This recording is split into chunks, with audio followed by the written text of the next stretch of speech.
goodness. Alexis, you are returned. Oh, it's so good to see people. Have you been, you and the others? We've no shortage of troubles, but we're well enough. At least some stuff I gotta tell you anyway. Just the same as they were here, my lord is doubtless enjoying himself. He says that he's living his life to the fullest, hardships and all, but he's happy and no regrets. Yep. I didn't know he was happy, fills my heart with joy. Thank you, Alexis, for taking care of him. If you're next to see him, please tell him not to overexert himself. Futile, I request that is. Tell him that all is well here. The peace that you gifted us continues, and we work hard to build lives for ourselves. Aye. And of course, you'd be occasionally bicker, but we've never been more optimistic for the morrow. Well, I'm about to crush that optimism for you, Lina. If I had to mention one dilemma, it'd be the question of our governance. In as the debate rages on how we should run the city in the Exarch's absence. Most are of the mind that the Settlement Council should continue to oversee running the general running of the Crystarium, while representatives are elected to determine policy and handle diplomacy. Thus far, nothing is set in stone. However we choose to proceed, we will not replace our lord. No one could.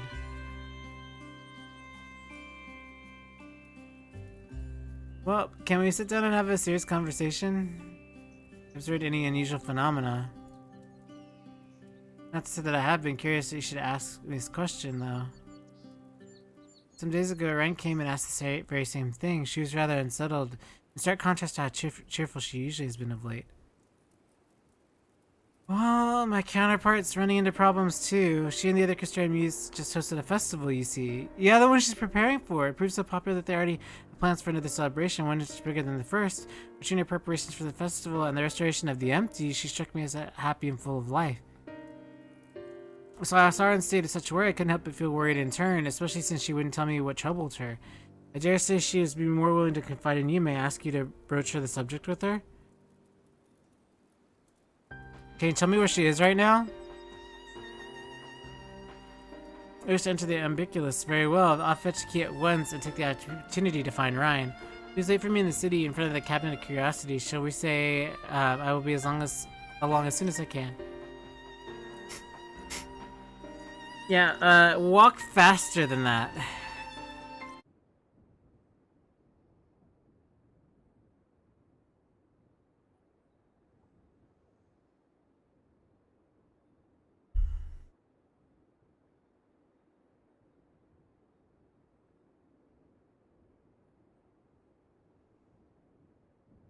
Did my eyes deceive me? Is that truly Lexus? Yes, I am here.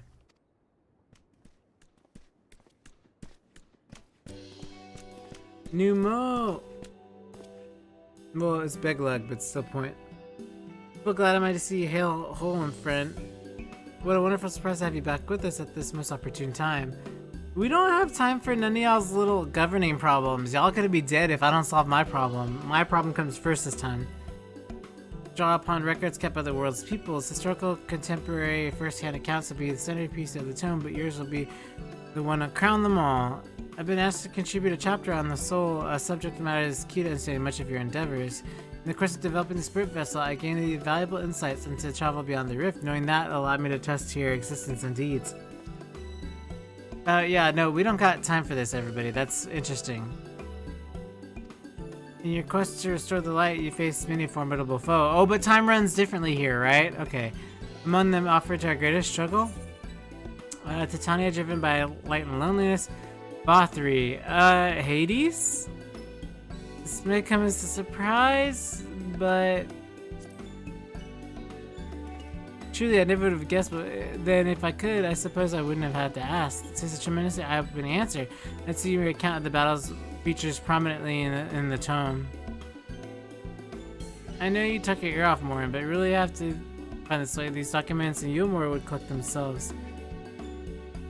Of course, afterwards, you care to join me for tea, blah, blah, blah, blah. Oh my gosh, how come I feel like this idle banter is just making me really, really, like, upset that they're, like, not hurrying when I am in urgency crisis mode.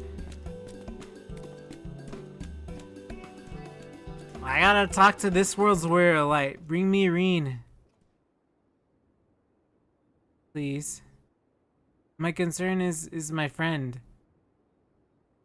Is that the warrior of darkness? No, I'm the warrior of light. I'm the warrior of whatever. Oh my gosh, everybody's gonna come visit me. Really, her, what are you doing here? To go on battle, can I have some medicine? I made it myself. Best not, Ricky. You don't give her a stomachache. Come to see Moran to get his advice. Our guards finally agreed to choose how to fight, but first we need to choose his fighting style. Well, I know I want to be a mage. Arkell isn't sure. Magic isn't really my thing, so I was thinking about taking up the axe or the sword or maybe the bow. They all seem alright, but it's hard to decide, so I thought I'd ask Moran. He knows a lot about these things. Is it here? Ah.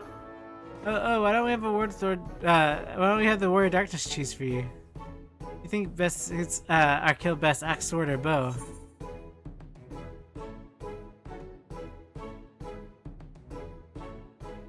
The axe. I think you should take after our friend. The axe, if you took up the axe, you could be just like Arbert, the warrior of light. Yep. I love that tale. Let's borrow the book today. It's really popular though. I hope it's still there. Aww. Thanks for helping me decide Warrior Darkness. I'll start with that style. Maybe try something else later on. When I get really strong, I hope I have a bout with you. Aww. Remember everything. This is a segment of like, remember everything in your life. Still not the person I want to see, you know, but... Such fun she's been having it, basking in adoration of musty old bookworms and wide-eyed younglings. Did she spare a thought for me? Of course not. I waited and waited and waited, but she won't as much acknowledge the presence of her beautiful branch, even though she's right here. There's such heartless things as our sapling is. Cold and cruel and heartless. Fi'ul, I need you. Oh, faithful Fi'ul, loveliest branches, how I have missed you. If you truly missed you, should have cried for me at the top of your lungs the instant you arrived. Make up for it all with twice the passion next time, though there will be next time you few struggles to overcome. So, my adorable sapling, what in the world is the world is on verge of destruction, is it? How does she know? How do I know this? Joined as we are, spying on you is as simple as sliding back down the back of a rainbow. Would it be that I could come and aid in your quest? The fate we faithful is bound to that of the star. Whether it goes or so to do well follow, such is our way. The most I can do for you is spare the pain by gifting you the sweetest of eternal dreams. But if escape's not to your liking, then struggle with your fellow mortals. Yeah, that's, you know. But they're the ones they're waiting for. I wonder what manner of conclusion awaits a tale's end. Could you maybe not use the fairies to inform everybody? You know, that would be more helpful. Aww, baby girl. My apologies for the delay. Alexis, it's wonderful to see you again. No doubt you have some chatting to do, so I shall leave you to it. I'll take the liberty of unlocking the umbilicus and may you enter at your leisure.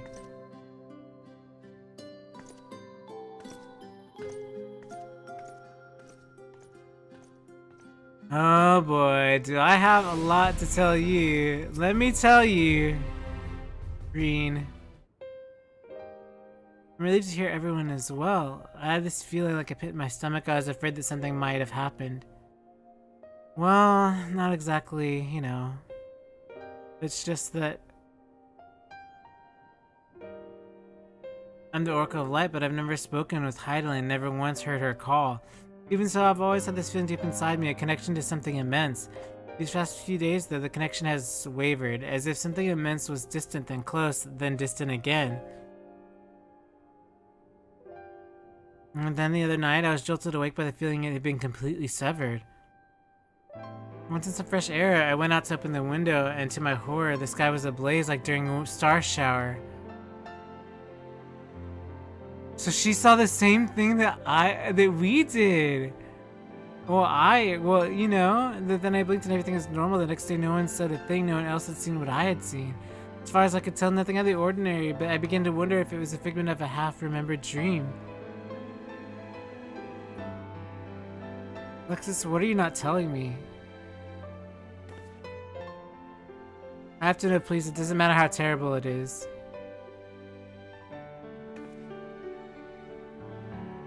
Okay, so let's start from the beginning and pay close attention to detail if you could, please. And so that's what happened. Well, your thoughts on this? It wasn't my imagination then. The doom we witness as Amrot has come again. Can't believe it. Like I told you before, all is well here in the first, so don't worry about us. Please look into the threat before you. We're fine right now. Even if we weren't, we've learned how to survive. If the final days reach us here as well, you may be assured we won't go quietly.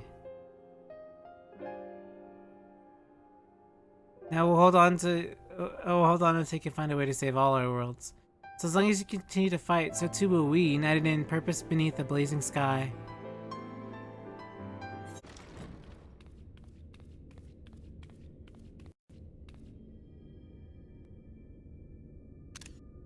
The fact that we're back here after so long. Oh my goodness, that's how I saw it too.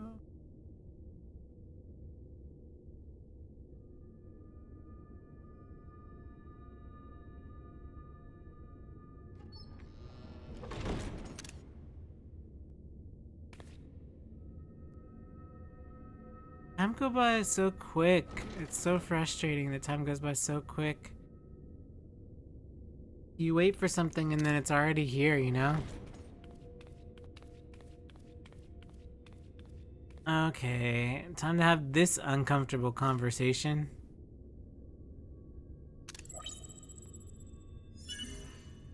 Biometric authentication complete. Please state your business. I'd like to talk to this jerk that's stuck in this rock. Acknowledged. Reinitializing Circus Tower systems. Searching for Elpis entity.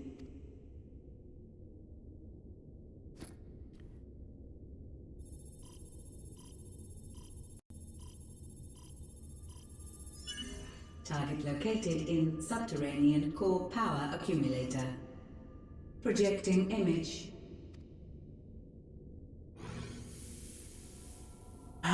My home. My friends. No more than a dream.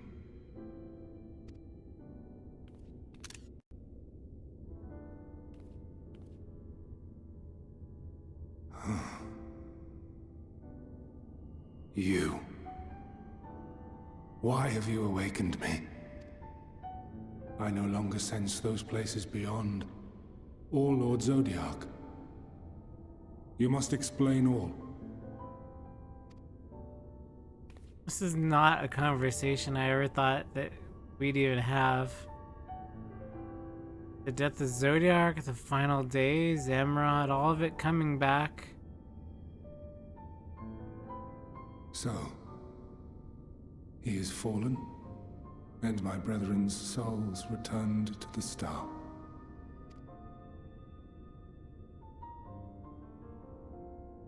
The doom we sacrificed so much to prevent is come again. Old burdens now yours to bear. But if this is Fandaniel's design, then I, as Elpis, have a duty to fulfill. Your unsolicited act has restored to me some few memories of the convocation. Such knowledge as I have, I will share.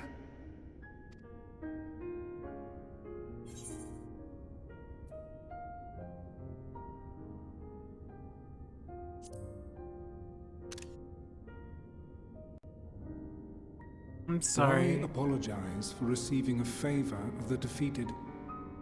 If it sits ill, consider it payment for freeing Lord Zodiac from servitude. Where to begin? The end. Your understanding of what caused the final days is consistent with our own.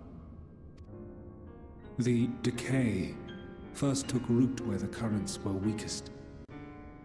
Yes. A conclusion drawn by him.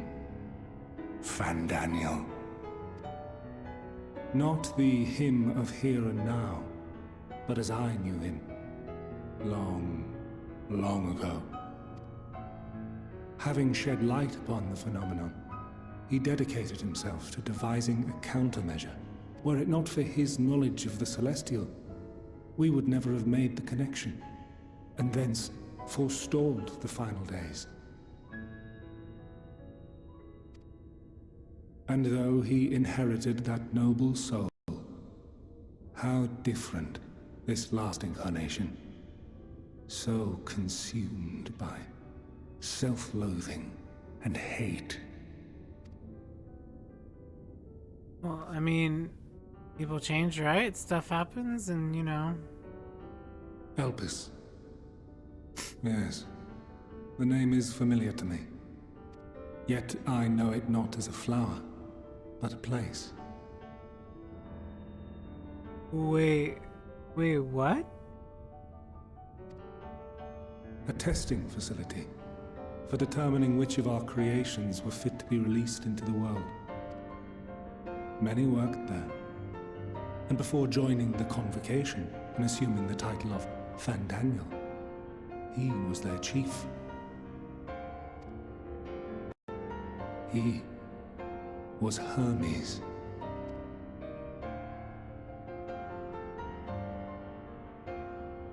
That is all I know.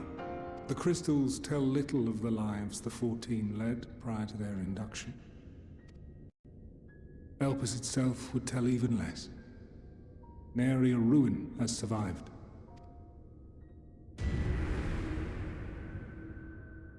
Wait. I saw you there. In Elpis. Wait, what? So we are, right? I did not. But I did. I did. A lingering trace of impossibility. And a truth that fills my heart. Come again? My memories remain clouded, I fear. However, they have revealed to me one possible course. You must travel to Elpis, to the time when Hermes served as its chief. How do I jump time? In glimpsing the Exarch memories, not only did I make his summoning magic mine own, I also mastered the workings You're of gonna this send tower, me? which, having absorbed my empowered essence, now harbors an abundance of energy. As such, I believe I can deliver you unto the past, unto that place and that precise moment. Given the eons that must be traversed, the gateway will not be fully formed. One-way trip? Your form will be less tangible still than those warriors of light I had summoned. In all likelihood, none will be able to see or hear you. Yet even should you manage to interact with others, you will be unable to effect meaningful change. I get it. Just like before in Emerald. For the reality you wish to save, the reality to which you must return, exists as a result of the final days. Cannot reshape the past to undo the tragedies of the present. Cannot unmake the sorrow and suffering fated to come. In full knowledge of this, will you still entrust your life to your foe and make the journey?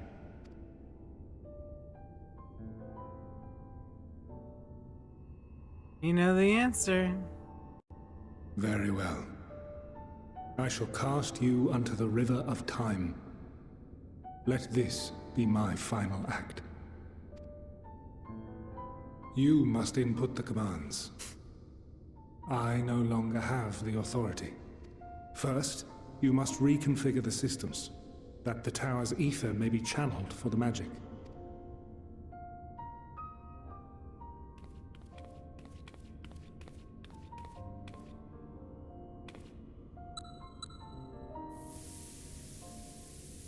Hi, Elpis.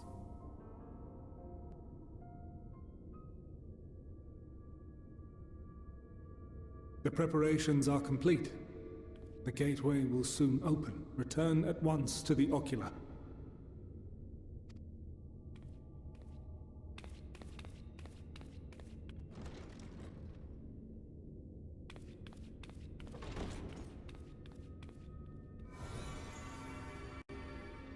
All appears to be in order. The ether flows unimpeded. The magic should consume every last mote of my essence. Why are you surprised? Did I not say that this will be my final act?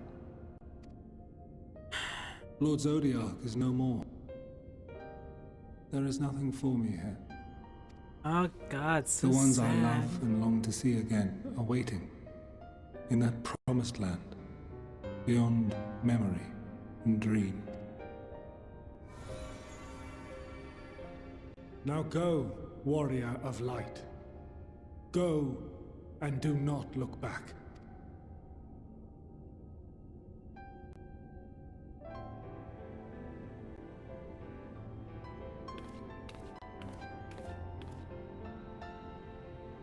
Well, Heidelin, I take my leave of you.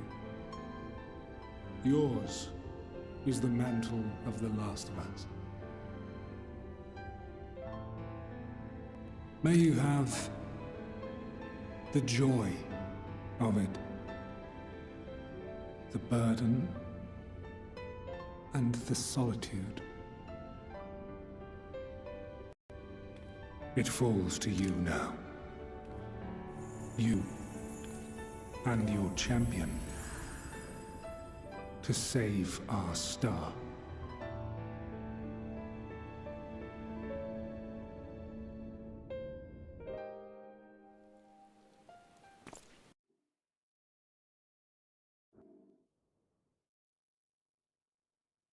The drama, jeez.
And here we are, Elpis. Well, well, how rare to receive you in person. To what do we owe the honor?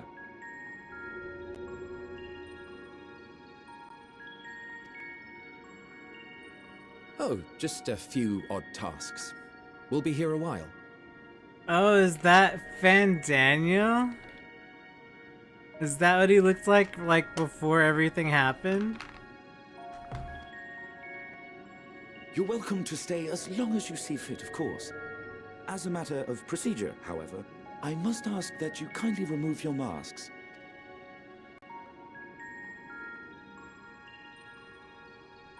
Come now.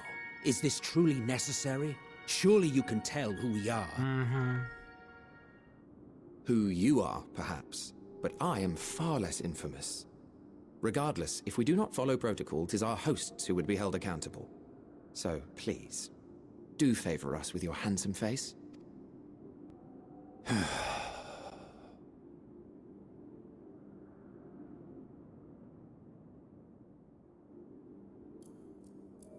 Hmm.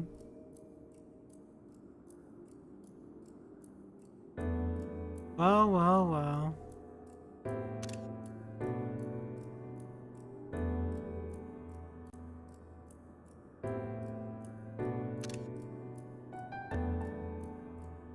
He can see? Wow. Satisfied? I thank you for your cooperation. You are free to go about your business.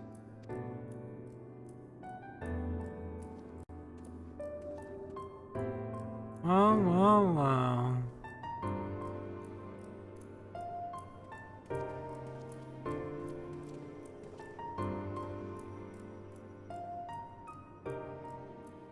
By the by, you see it too, yes? Only because our fates are intertwined, you punks.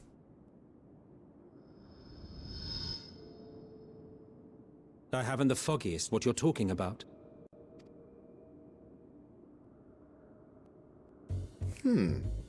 That's odd.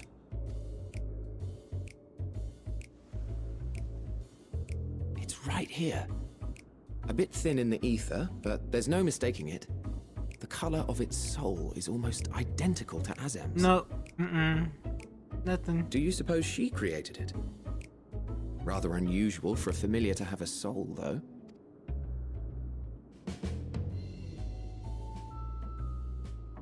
Don't ask me. All I know is that it's trouble. Doubly so if it's her spitting image. So let's leave it be. Come now. Well, you're the ones who started all this.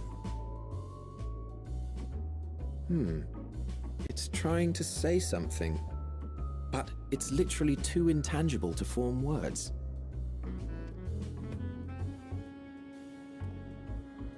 Why don't you give it some ether? Spare a snifter of your bounteous reserves. Who do you take me for? Why, a dear friend, of course.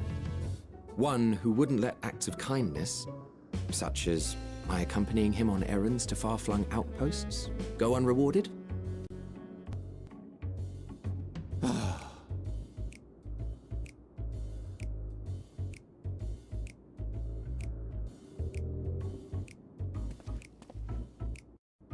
I suggest you close your eyes, or this may be unpleasant.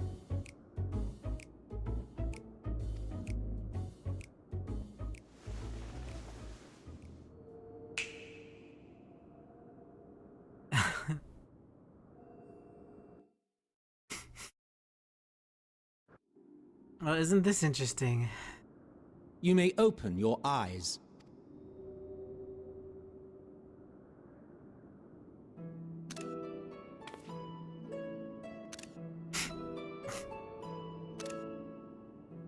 Hello?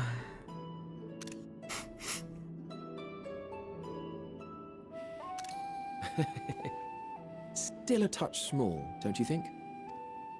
The size befits its proportions. Besides, bigger is not necessarily better. I will defer to your experience. Without further ado then. Greetings! I am Hythlodaeus, Chief of the Bureau of the Architect. Sulking beside me is the most honorable Emmett Selk of the Convocation of 14. And how might we address you, my new friend? Oh my gosh. Just tell them everything. Just get it over with. A fine name. And I'm pleased to see you understand our words. So, tell us, whence have you come? The thinness of your essence suggests you weren't created here. Oh man. What do we say? You do not know? Or cannot say? Allow me to ask a different question then.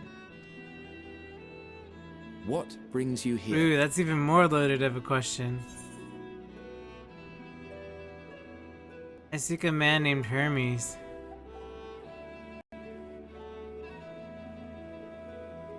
Well now, the same as us. Perhaps Azim wished to come too, but had to settle for a familiar. If she truly wished to be here, then she would be. Right you are. My apologies if we've given offense. The two of us can discern the color of souls, you see, and yours happens to resemble that of a friend. And with your purpose matching our own besides, we jumped to a hasty conclusion. We are here to speak with Hermes, the chief overseer of this facility, which we also intend to tour in order to gain greater insight into the man's work. We, I say, though this is Emmett Selk's charge. I am here only to serve as his guide. And I should be happy to serve as yours as well, by way of an apology for the misunderstanding. Wait, are you suggesting that we bring it along on official business? This thing we know next to nothing about? If you harbor suspicions, better to keep it close than leave it to its own devices. Wouldn't you agree?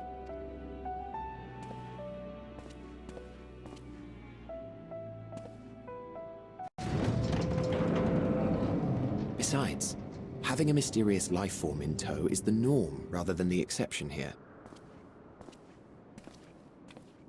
Well, I mean, this is sort of weird and hilarious at the same time.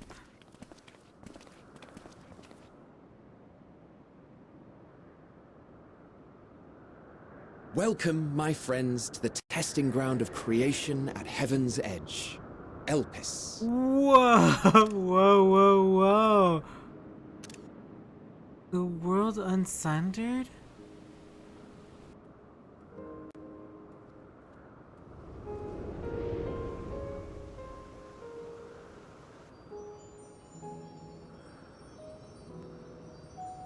This presence. Idolin. Aww.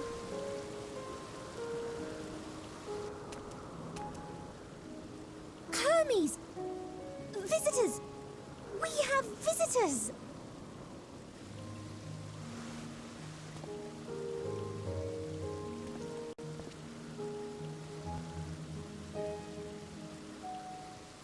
How sad of a story. Like, we're seeing what it was like. What secrets are you hiding, I wonder?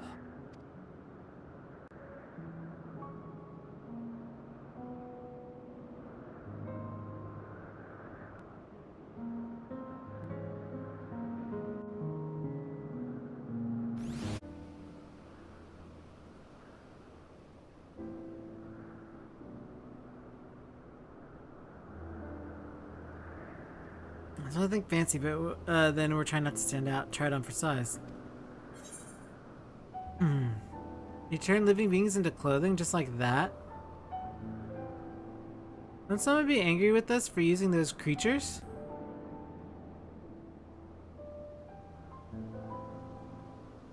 Oh, it's fine. There's no one around to tell us off, and besides, we can always make more petalodi. They only need a tiny amount of ether. It may take some effort to get to the form and composition right, but anyone familiar with the concept should be able to manage.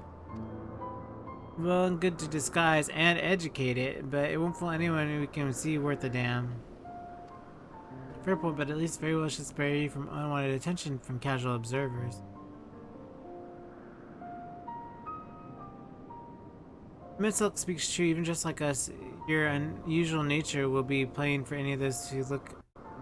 Should someone question your presence, don't make up an excuse, much less try to explain why you're actually here. No, best simply say that you're familiar. The question is, whose?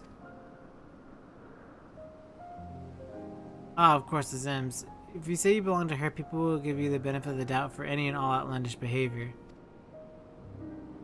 Putting our associate's absence? For the lack of her presence, absolutely. Were she here, she would have been the first to propose the idea, and you know it.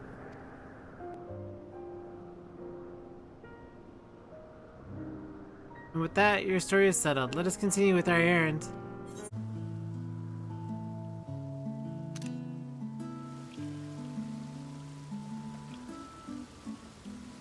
Thanks a lot. Hey, you Hermes? Ah, you are... Familiar with Zems. I don't know. Oh. Different. You're different too. You and me. We're alike. Friends. I want to be... Wait. Please. Wait.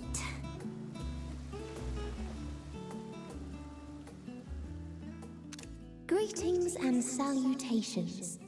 Can you hear me? Do not be alarmed. I mean you no harm. I wish only to hear your words, share your feelings, and know your thoughts. Hear, think, feel. May we please be friends?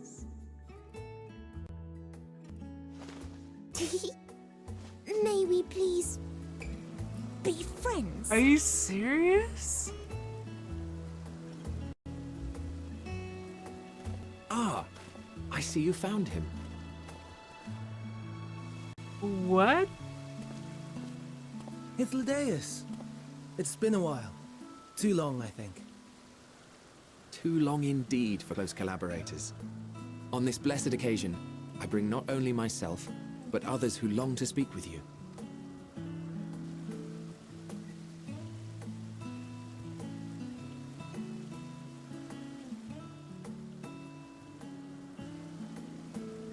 You were of the convocation? Emmett Selk at your service. Do I have the honor of addressing Hermes, Chief Overseer of Elpis? You do. You have traveled far for it.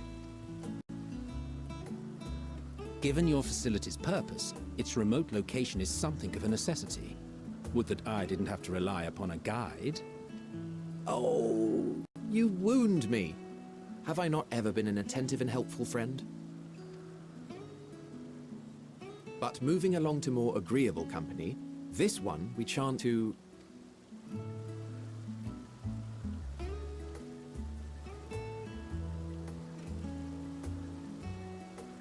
I like her.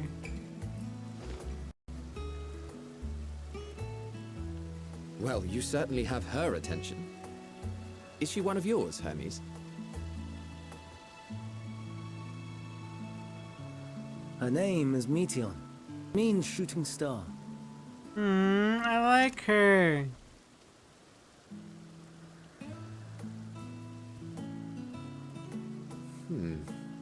If I may make an observation, her ether is terribly thin. I fear she might dissipate at any moment. Nor do I believe you've made a submission to the Bureau. I would remember such a concept if you had. I haven't, as you say. I judged it too early. She's a pet project of mine, still undergoing preliminary testing. But rest assured that I will attend in person ere long. Very well. Being an authority on flying life forms, I appreciate that you are exacting in your work. I shall look forward to your submission. If we have finished with the perfunctory chit-chat, I would discuss official matters.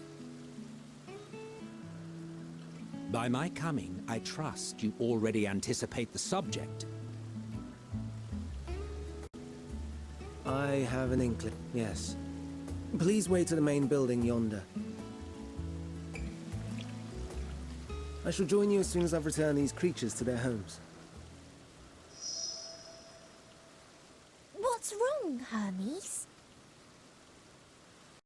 An amystoma is missing.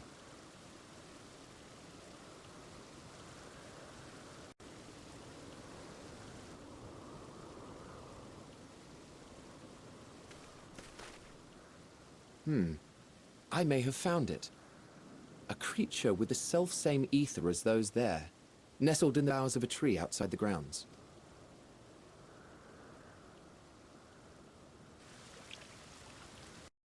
You're saying they can climb with their sorry excuses for limbs? I may be polite. It's cute. The fashion has been to imbue aquatic creatures with the power of flight, ever since the words of Metron created a sky-swimming fish. The ambistomas too can fly, if only slightly, and they could conceivably climb a tree. Whether they can come down safely, however. Excuse me.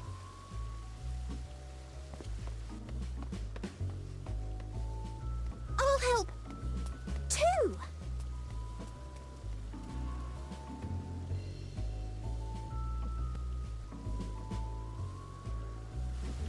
And what are we supposed to do with this plot? Stare at them.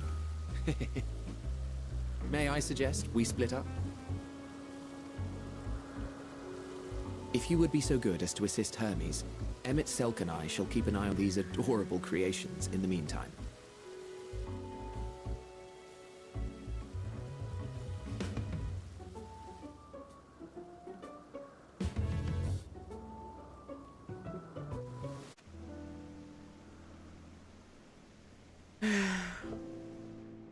This appears to be the place.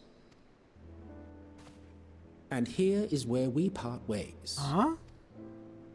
We will be discussing highly sensitive affairs.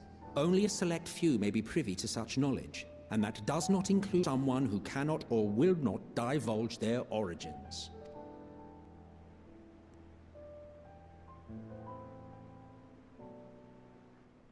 What? Will I have to remove you by force? Sure, I'll win again anyway. There are reasons I cannot speak freely. Let's hear them then, these reasons of yours. Who knows? If I deem your mysterious cause worthy, I may even be inclined to offer my assistance. You're a ghost of the past. I can't just tell you. I do not object to her attendance. Hermes, this is highly irregular. Perhaps, but I believe she can be trusted. Meteon would not have taken to her so quickly otherwise. Moreover, the presence of a third party may help me to maintain composure.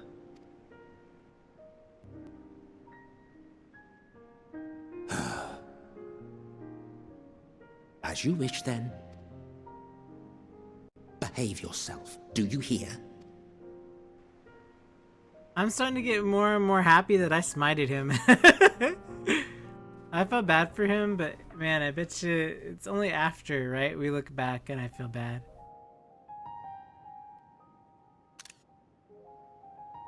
So, it's finally happened, then. Aye. Van Daniels declared his intention to step down and named you as his preferred successor.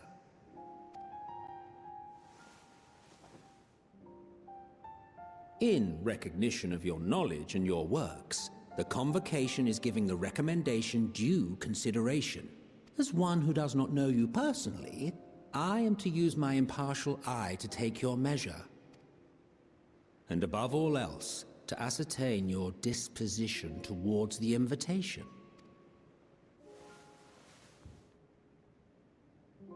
I understand that you and Van Daniel are close. He himself was once chief overseer of Elpis after all. I should not be surprised if you knew before anyone else that he wished to relinquish his office. I did. He told me that when he fulfilled his purpose, he wished to pass the torch to me. A torch you seem none too pleased to accept. Are you so averse to serving on the Convocation? No, it's not that. For a humble researcher like myself to even be considered is an honor beyond words. No. What troubles me, I struggle to come to terms with, is the very fact that Van Daniel is stepping down. Does this not mean that he will return to the Star?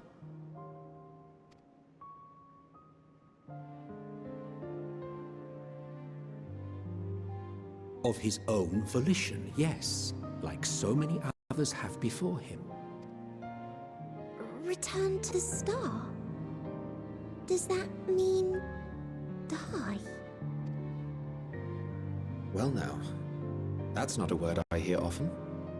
Is that what you say here in Elpis? Mankind is the life of Aetheris. Each of us, a drop of blood flowing through its veins, bearing sustenance. In our finite time upon it, 'tis our duty to make it a better place, that all who call it home, now and in future, may abide in happiness. To that end, we have dedicated ourselves to the pursuit of enlightened creation. And by our efforts did we transform this once untamed wilderness into the peaceful paradise you enjoy today. To return to the star whence we came is a privilege afforded to we who have so loved and nurtured it. A choice embraced by those who have lived their lives to the fullest, in service to our world. And when they depart upon this journey, it is beautiful, always. The 14 are no exception. 'Tis believed no occasion is more felicitous than the fulfillment of one's duty. Our office becomes our lives, and to retire is to return, or so the majority of us hold. Some few have elected to eschew custom. Mayhap you feel Fandaniel's deeds do not warrant his return, yet you should know his accomplishments as well as any. During his time, he conceived of countless outstanding concepts. And channeling the wealth of experience he attained here in Elpis, he brought forth many new specimens.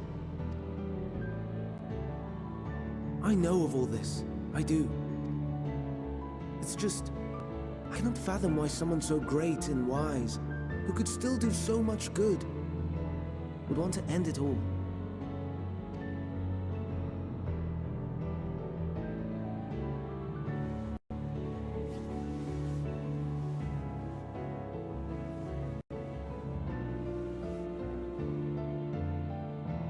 Oh no, I've made her upset. Forgive me. I know I requested your presence. Might I trouble you to take Meteon outside? A change of scenery would do her good.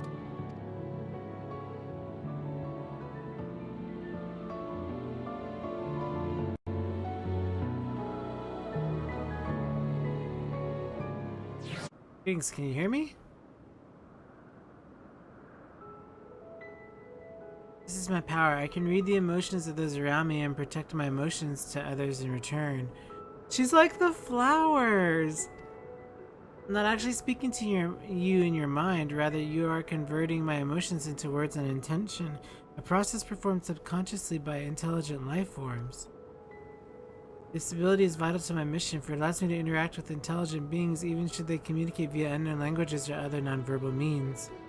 As a consequence, I am clumsy at speaking. Yet, though I struggle to express myself in this fashion, Hermes wants me to speak as much as possible, for everyone has thoughts and feelings that they may wish to hide.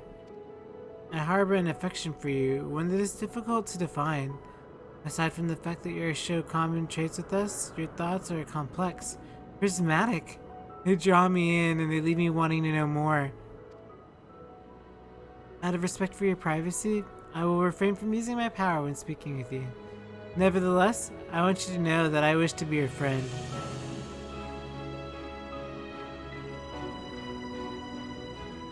Did you hear me?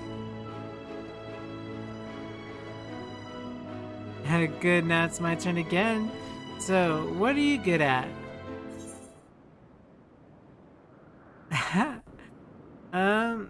Playing. Let's play. I'm good at playing games. I think that that's a fair thing to say.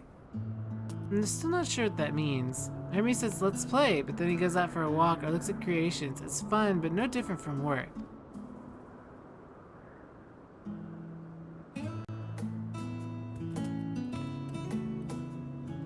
Shoebill. I think we might be bothering it. This is epic. The Shoebill. There you are. I can see fresh air has done Midian some good. Alexis wanted to learn about you and Elpis, so I taught her. About this place, about my power, about your favorite food. I'm not sure the last one will be of any use. But I do appreciate you keeping Midian company. While you're away, I finished speaking with our guests. Finished hardly. You requested time to consider the invitation, so we have no choice but to occupy ourselves with the inspection of your work. My apologies.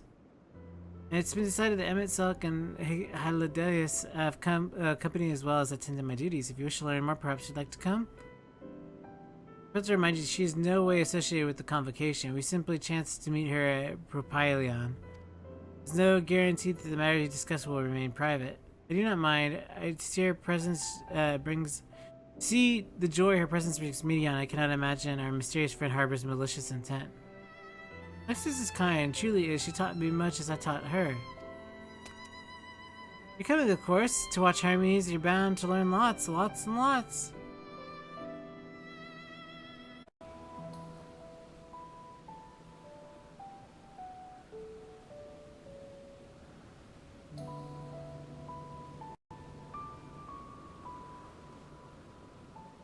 Oh, the flowers! Go take a flower.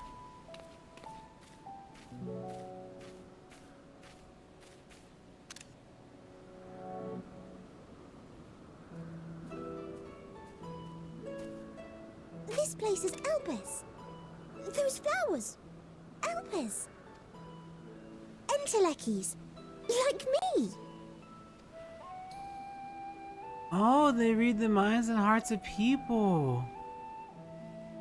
They are a product of Elpis, and so named for their birthplace. A happy accident, born of the hands of a former researcher who loved beautiful blossoms. Unique for how they change color, to reflect the emotional state of those nearby. Though be it here or elsewhere, they are seldom seen in any hue save purest white. Reflect the emotional state, you say? By what means do they achieve this? In creation, there exists an energy wholly apart from ether, one driven by emotions. In like manner to how we manipulate ether, this flower is subject to the influence of said energy. While it has no will of its own, it is sensitive to the prevailing emotion in the vicinity, and reacts by altering its color and vibrancy.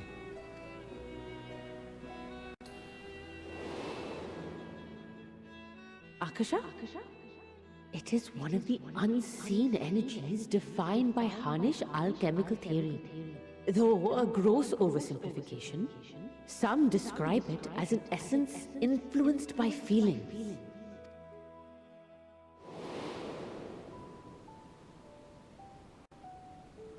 Are you talking about Akasha? Is that a thing? Akasha. Though I'm not familiar with the term, your description suggests it is the self-same energy. Dynamis, we call it.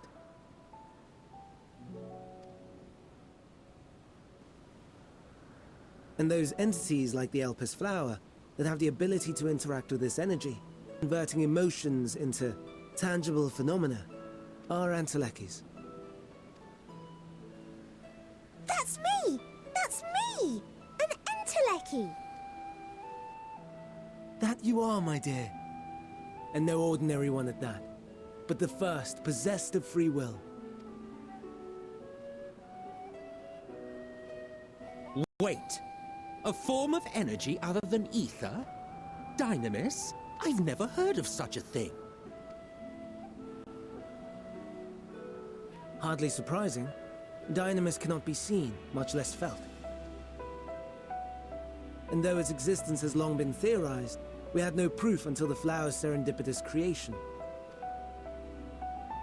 What's more, Dynamis is far weaker than ether.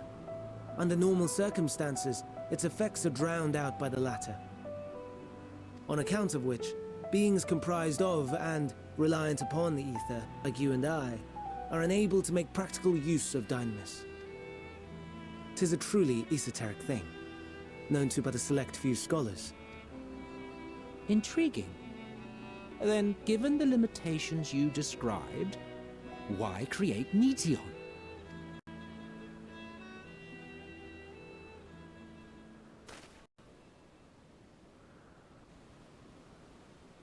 Our star, Aetheris, is especially rich in ether, so much so that its name is derived from it.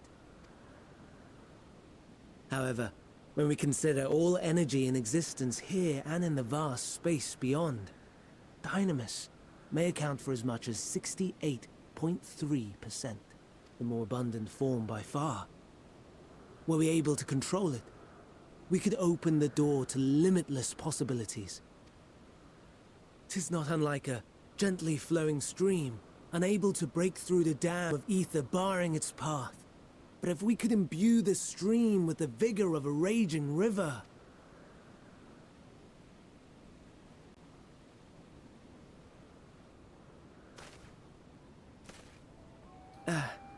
Not that I have such grand ambitions. Nay. I merely wish to create a being that could traverse the great expanse.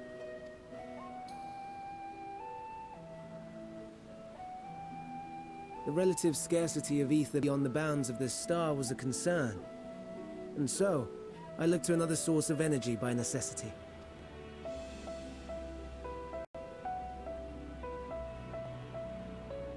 That being Dynamis. No wonder her ether is so thin. Precisely.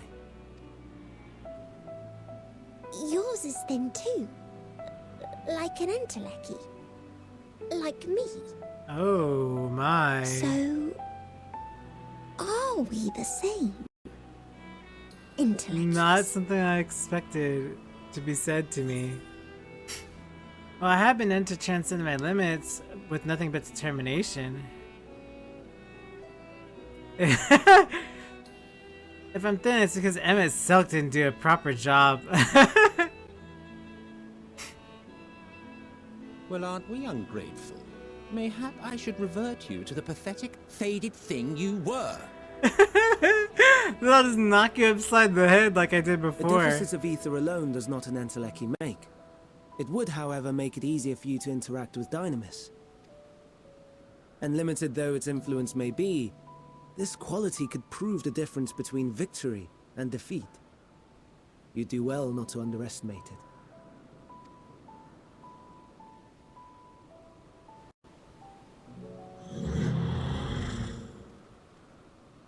Oh dear. I'd forgotten about the poor fella. You must excuse me a moment while I go and verify a few more things.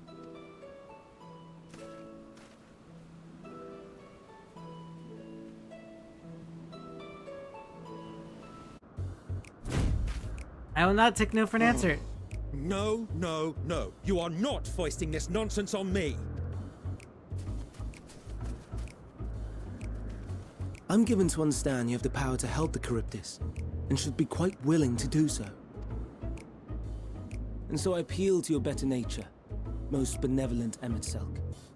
Please teach it to fly. Or else Hermes will transform. Right now. Now, there's no need to go quite that far.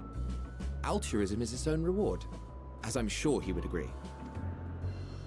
Oh, would he now? And who contrived to put me in this position, pray tell? Nothing so devious. I merely suggested a possible course of action. Mm-hmm. Do it.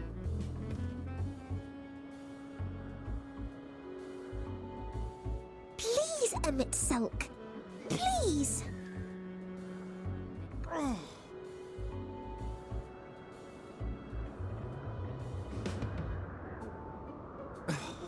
did not come all this way to play nursemaid to your creations. I thank you to remember this favor and let it be the last.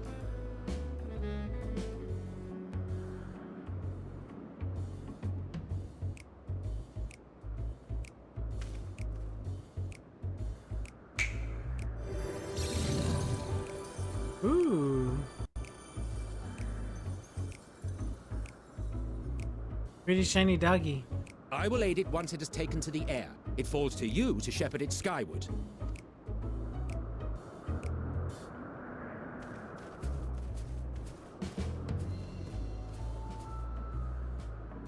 Well, let's relax and enjoy the spectacle, shall we?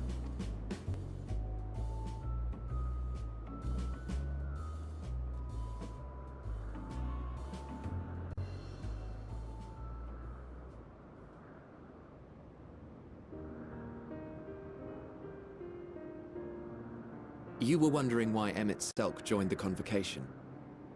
Truth be told, he wasn't the first choice for the office. I was, on the strength of my ability to see ether. But I declined the offer. For though my vision is exceptional, I am pedestrian in all other aspects. Worse even, quite abysmal when it comes to manipulating ether, for example. Couldn't transform even if I had a mind to do so. What good is the ability to perceive a problem if one cannot act to address it? Emmett Selk has no such shortcomings. He excels in vision and manipulation both, the latter to an extraordinary degree. If there is a mage more powerful, I do not know of them.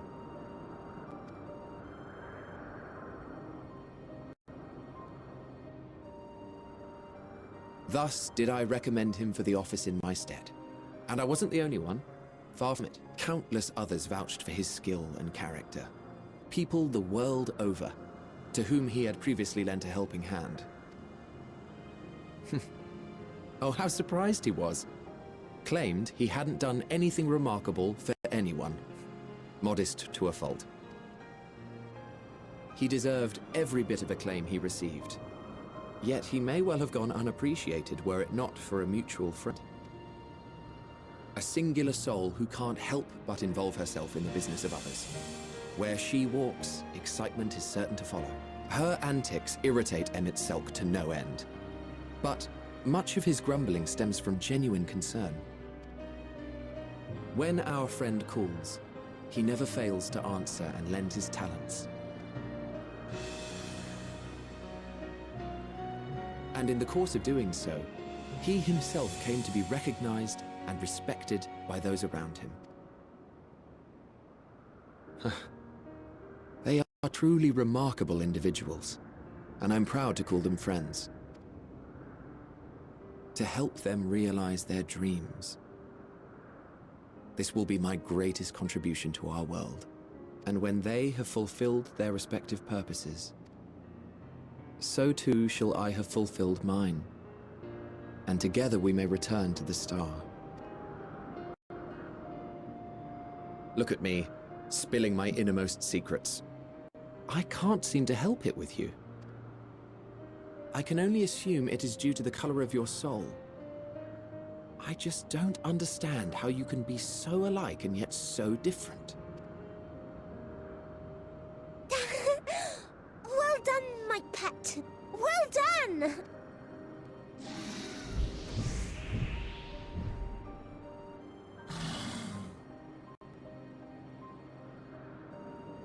Ah, yes. I dare say the Charybdis will be fine here on. Why don't you go and signal to Emmett Selk? Let him know that his arduous task is at an end.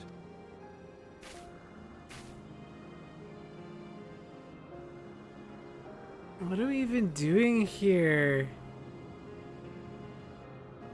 Like, jeez, can I not, like, I don't know. It's nice, but it feels like it's stuff that isn't necessary.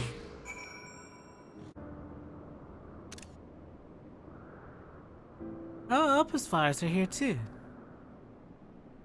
Everybody likes and dislikes them at the same time. Like me, they're intellecties. Like me, they feel pain and turn dark. That's only for Hermes though. For others, they always turn white and bright. Always dark with him?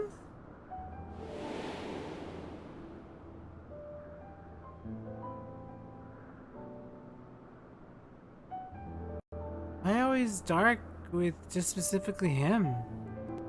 Truly, the flower was dark in your home? Then do you have it too? A dark emotion.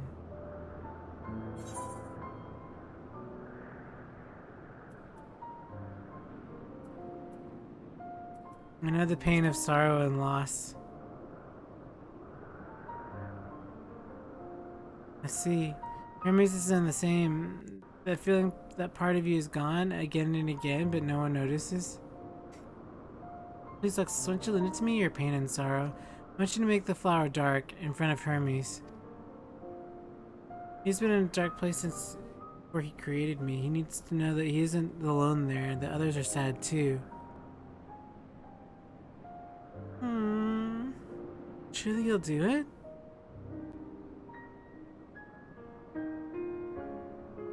Thank you, Lux. It means more to me than I can say.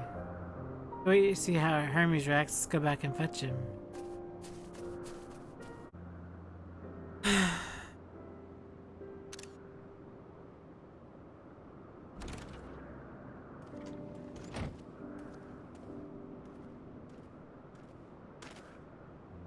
Hermes!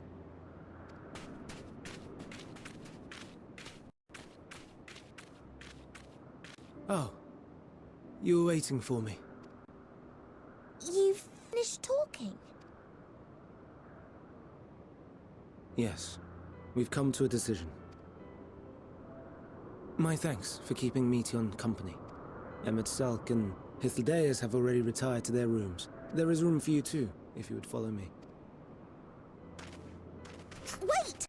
I want to show you something first.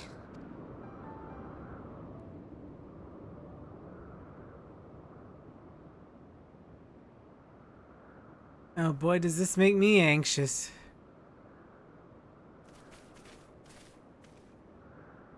Elpis flowers? Go on.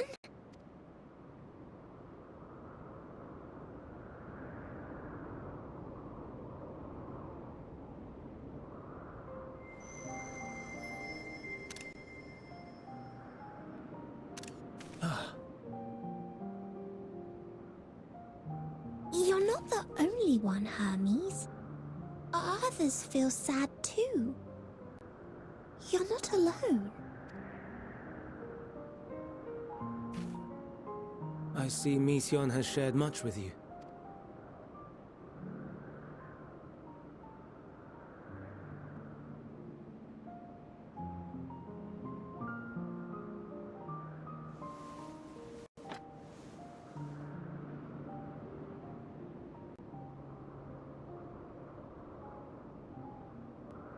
May we talk a moment?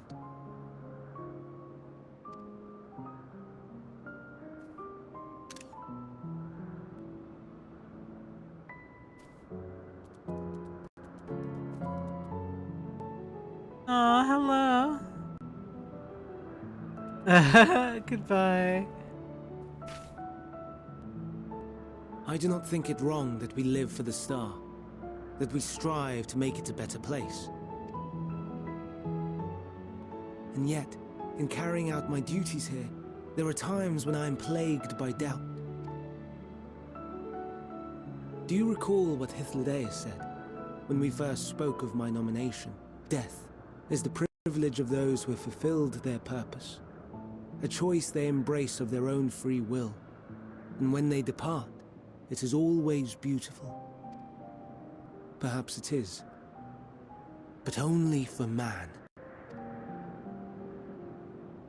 Creations that he deems useless are discarded with nary a second thought. Some scarcely born into the world, afforded a handful of breaths before life and potential are abruptly extinguished. We make an effort to spare them the pain, but they sense what awaits. Rage and anguish and cower and fear, and it is not beautiful. Yet no one cares. No one. So fixated are we upon the duty that we do not pause to question the method. Pain and suffering, confusion and despair, writ plain in the eyes of those poor creatures. Yet no one sees. We turn a blind eye and carry on in blissful ignorance. Not amiss. And always, always the blossoms shine pure and white. A contradiction so blatant I could scream, want to scream.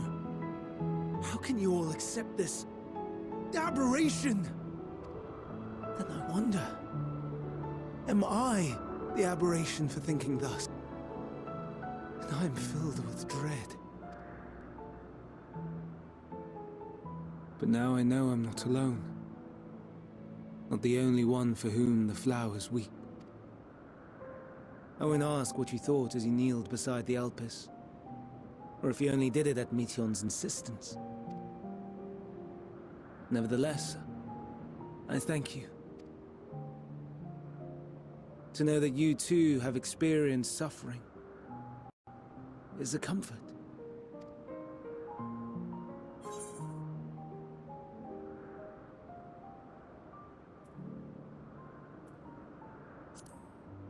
Let's have no more brooding, eh? Turn those corners right side up. Indeed. Difficult though it may be, I must endeavor to be strong like you. Else your happiness will spill out.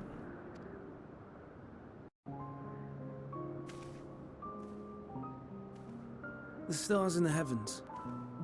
Know you what they are? Though it is too far to tell, each glittering light could be a world not unlike Aetheris. A world filled with life. So many stars, so many lives. For us, there may be no higher purpose than to live for our world. But what of the other living beings out there? What is it that gives their lives meaning? That drives them day after day after day? To pose that question to our undiscovered cousins, I created beings of dynamis, who can traverse the vast emptiness between the stars. Meteion and her sisters. Aye, sisters. She has a great many of them, and they have already departed on their journey, traveling to one star and then the next in search of life, as one might expect. Exploration on such a grand scale is rife with difficulties, and thus far I've naught to show for it. But I have faith that we will make some manner of discovery ere long. And when we do, I should be glad to share our findings with you, in gratitude for your kindness.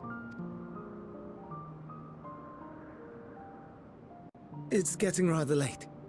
We had best find our beds. It would not do for both of us to be sleep-deprived on the morrow. Come, Meteion. Let us head back. All right!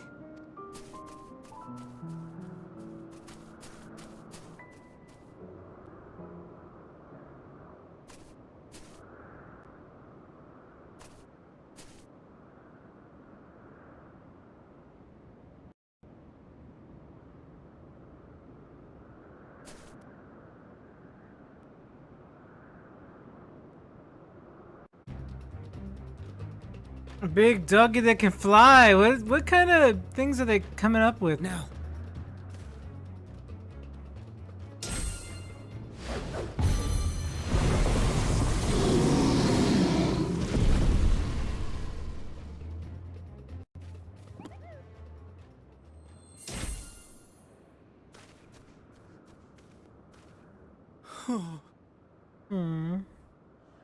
Forgive me. Please, forgive me. May you and your kin find peace. Wherever your souls may drift in the underworld, may you find tranquil seas.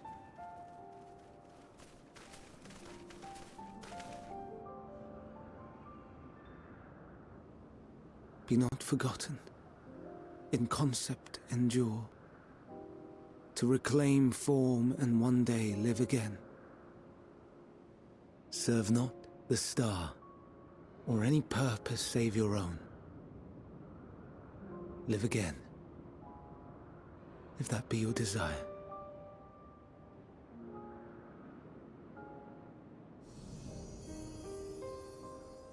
He's officially my favorite. If that be your want.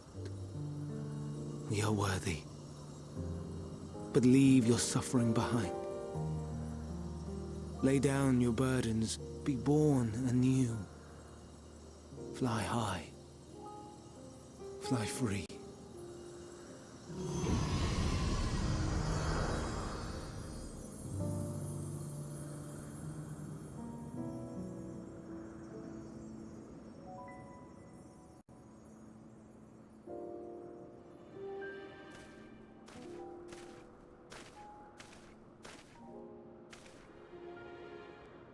Join the convocation, Hermes.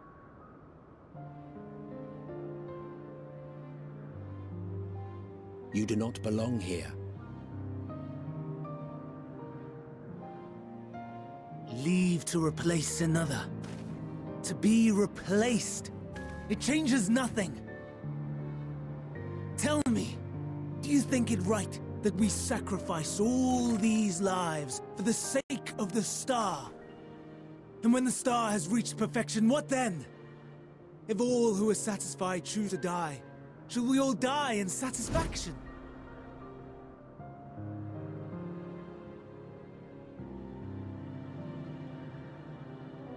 I do not know. Were I to take up the seat of Fandaniel, it would be tantamount to approving my predecessor's death.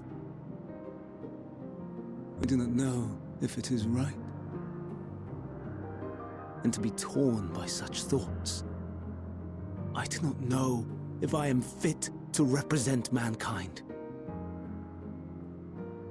Hermes! Please don't be angry. It hurts so.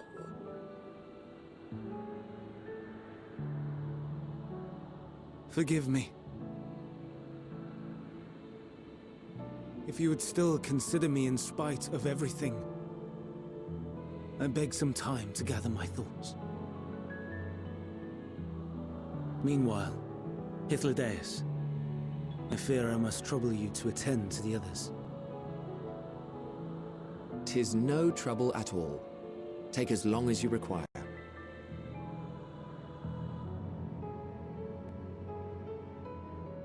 And you, my friend, I pray you find that which you seek.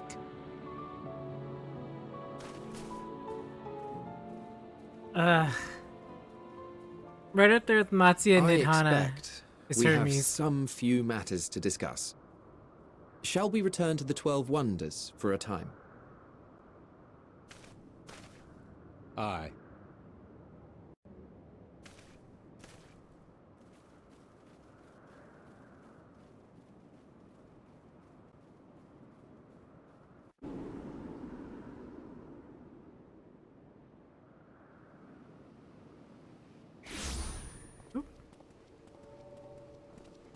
I present to you Calamelios Zephyros.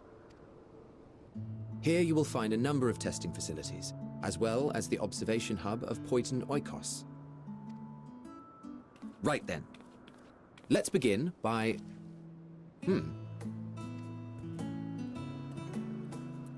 Yeah! Well, an Arrhaeus. How delightful. Let's begin.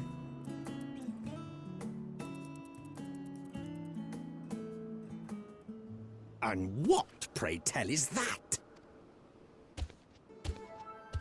Ah, that's a new species of shark. We approved the concept but a few days ago. Sharks are among the most popular sea creatures. Rare is the day when someone does not submit a new concept. At first, they were largely orthodox, consideration given to such things as size and environmental impact, and then a whimsical someone thought to bestow it with flight, another superior intelligence. And then the floodgates burst. Concepts with multiple heads, or arms and legs, and so on and so forth. It was getting absurd. A part of me wanted to tell them to go away and find something else to create, but in the end I couldn't deny their passion. And here we are.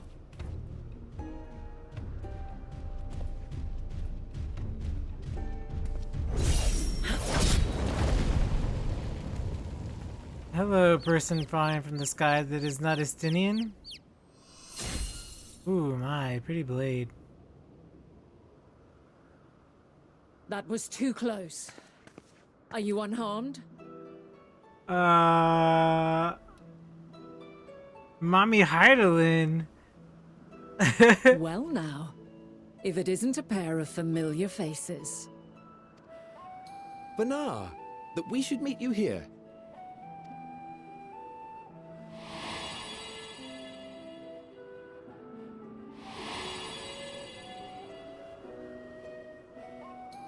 As I mentioned earlier, the better part of the convocation holds that when we retire is when we return to the star.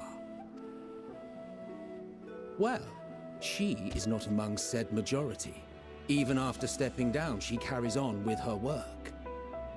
Really? Vanar is her name, and she is the previous Azem. Wait, is she... They're one It and has the been a same? while, Hythlodaeus.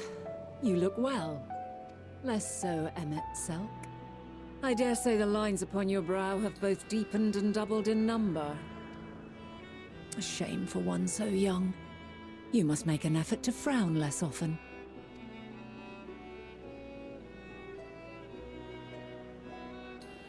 Easier said than done, thanks to your unruly successor. How is she, if I may ask? Incorrigible as ever. Rushed headlong into a volcano on the brink of eruption just the other day. I should be glad to share the tale in its entirety later, if you're so inclined. Oh, you know I am. Now then, you are? Who else?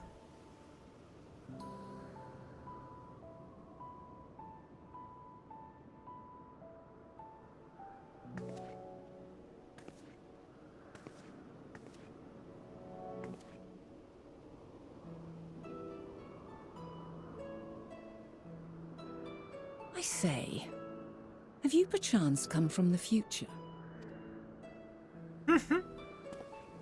Of course. I do not believe we have ever met, yet I sense my magic upon you. Therefore, We if I have. wove the enchantment, I could only have done so at a later point in time. What manner of magic is this, if I may ask? A traveler's ward, of course. It prevents the corruption of one's ether. What? That explains a lot. I didn't know that, like...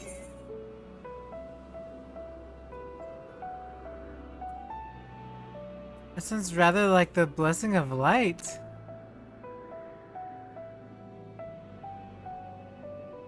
I see you are not ignorant to its presence. And while there are many protective spells, the one you bear is unmistakably mine. Hold on. From the future? That's absurd. Quiet, Emmett, you're dead. Let me talk to Mummy Dearest here. What is it? Are you unable to speak of the matter?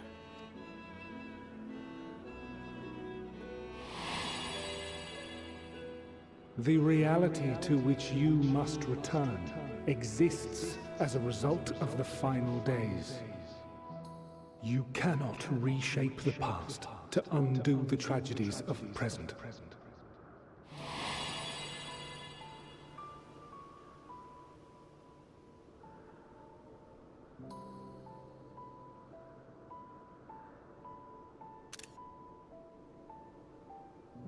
So, your actions here will not change your history, but they may yet affect the course of ours.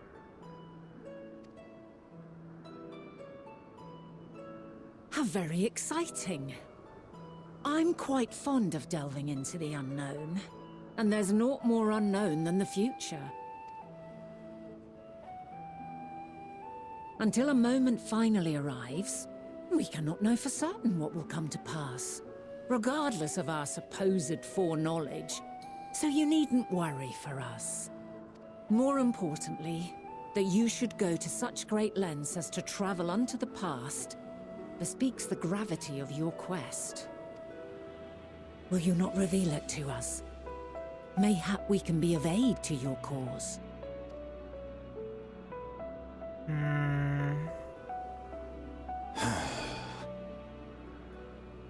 What's your problem? If this is true, then you've been keeping quite the secret to yourself. And how is it any of your business? I'll As a smite you representative of later. the convocation, I will hear it all. No. Your identity, purpose, everything. Nah, now I don't want to say nothing.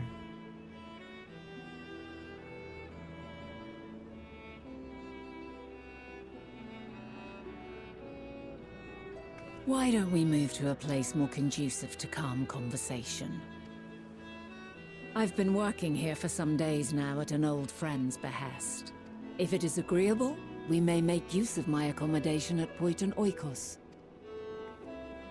Poiton Oikos! Poiton Oikos, Poiton Oikos. We were meant to meet. I am certain of it. Else I wouldn't have marked you so clearly, and sent you unto myself in the past. It's precisely the sort of mischief I would get up to. And quite inspired, if I do say so myself.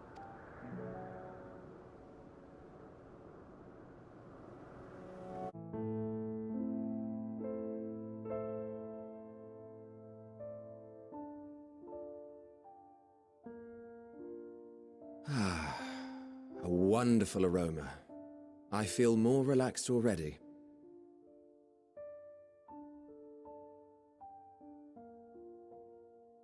I can't do this. I feel like it's a little much, but we'll see. Would that I had sweetmeats to offer, but I travel light out of habit. There's plenty of hot water though, so please have as much tea as you like. Now then, will you tell us your tale?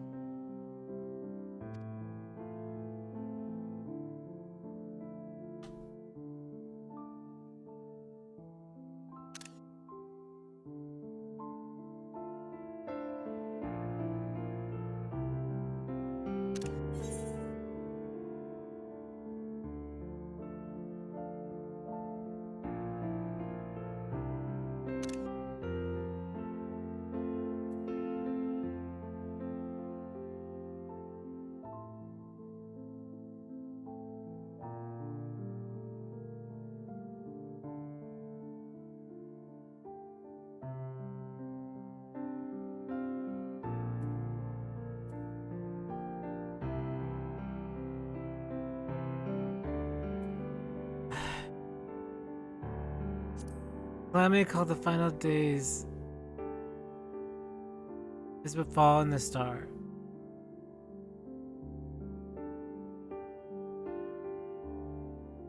Why don't you start from the beginning?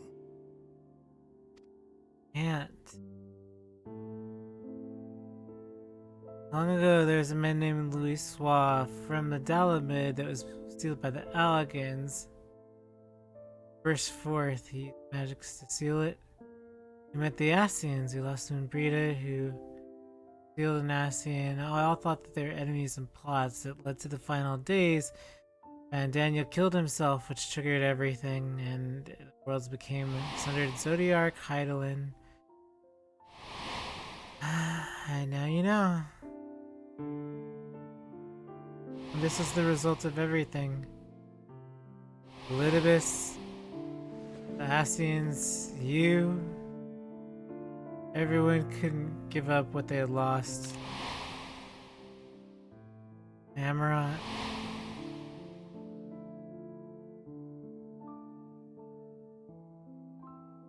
Now it's a sad thing, but you gotta face up to it.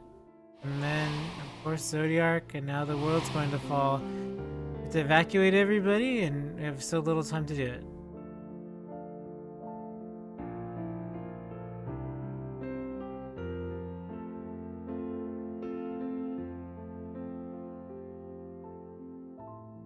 Preposterous. Utterly preposterous. While not the words I would have chosen, I too have my doubts. Much of it borders on the incredulous. What of you, Vanar?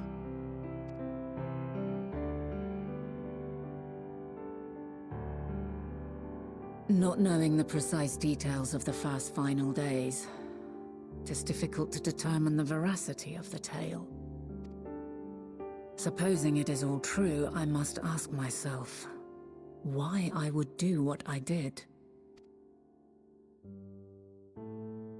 But only you would know that Why would I feel answer. I had no recourse but to oppose the 14 and create this Heidelin? Circumstances change, of course, but it would not have been an easy decision regardless. No, there must have been a reason, One compelling enough to force me to take such drastic measures. Then there is the Elpis flower, which I said would serve as a guide.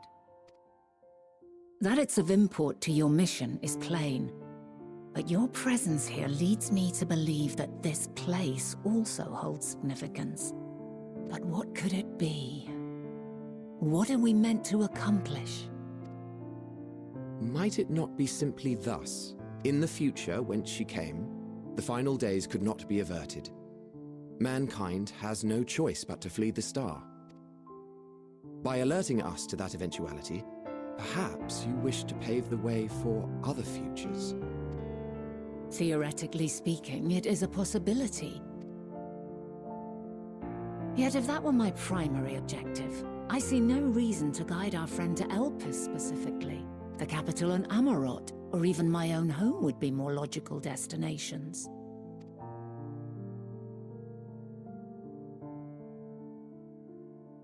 True, true. I note also that Hydaelyn did not specify a point in time to which she must return. By this, it may be inferred that it was not critical that we should meet. Alternately, she had reason to believe that our paths would converge, coincidental though it may seem.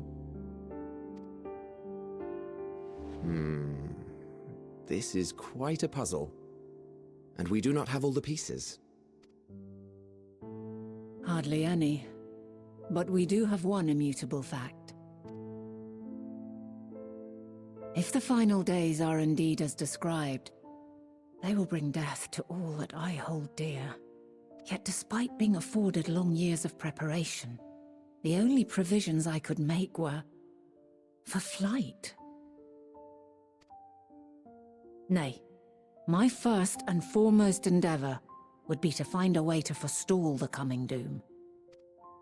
Given that even the 14 failed, mayhap you deemed it impossible. Nothing is impossible. This I have always believed. And if Hydaelyn is indeed me, she would believe the same. Listen to yourself. Are you seriously entertaining the notion that you are a messianic figure in some far-fetched tale?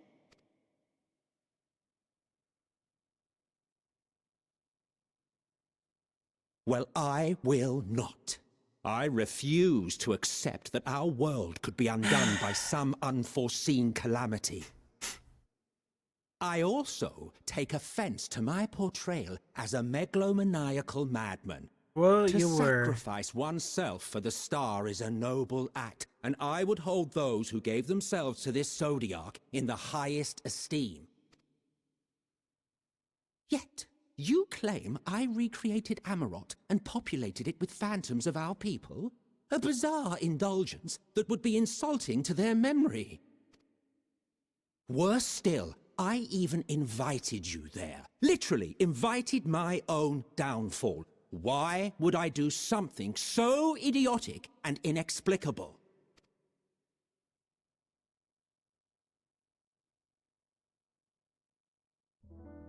Now, I will allow that the hypothetical task of restoring our world would be daunting in the extreme. The thought of having to bear such a burden for 1,000 lives horrifies me. But I would never forsake my duty. I would never forsake my brethren.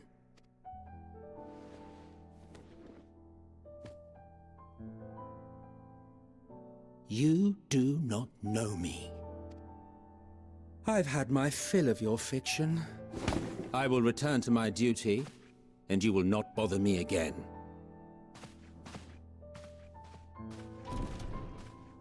Emet-Selch! Wait!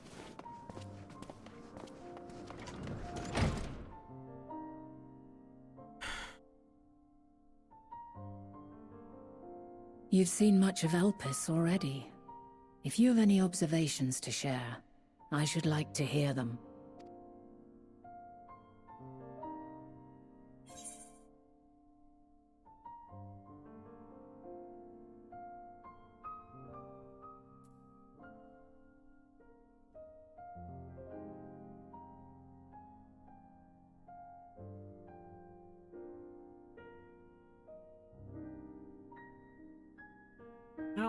not accuse them, but I have this gut feeling that this is somehow Hermes and Medion are involved. I really think somehow.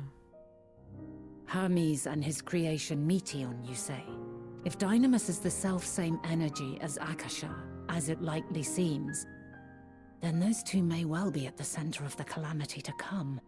This warrants further investigation. With that settled, it is time for action.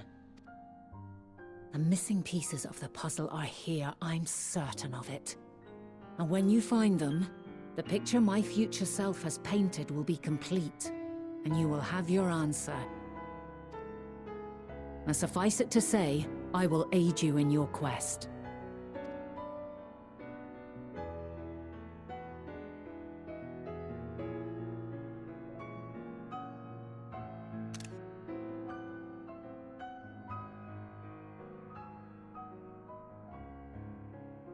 Have faith. If Emmet Selk is the man Azum described to me, we've not seen the last of him.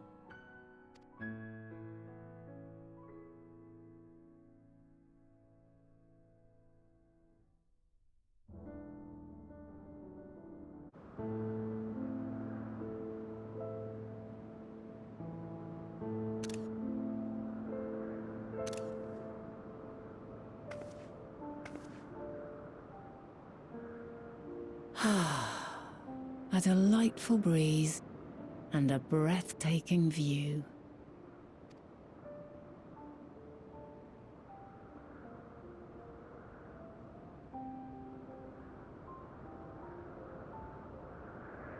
What is it like in the future? Is the world still a beautiful place?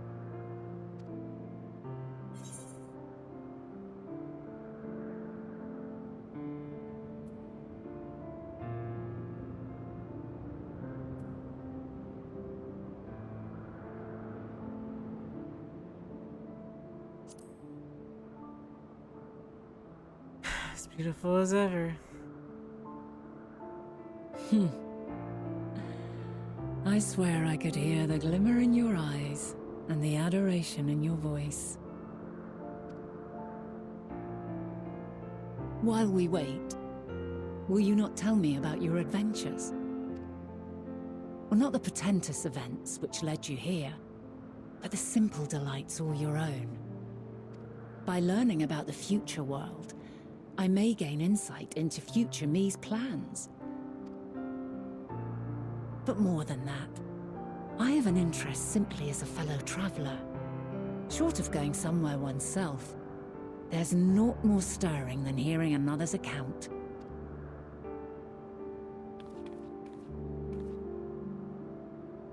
Oh, it all began with a ride with two twins, some invisible drunk Muggles, and a guy taking me to Gridania.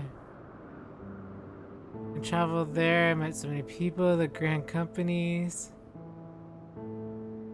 tough fights,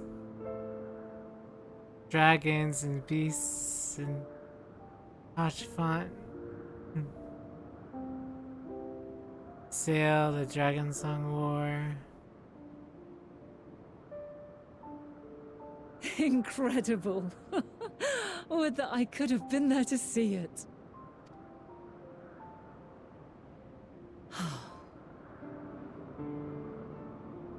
Yours is a harsh and unforgiving world. Yet in spite of this, your brethren hold fast to their virtue. To know that the light of mankind's potential still shines, even in that faraway place, it gives me heart.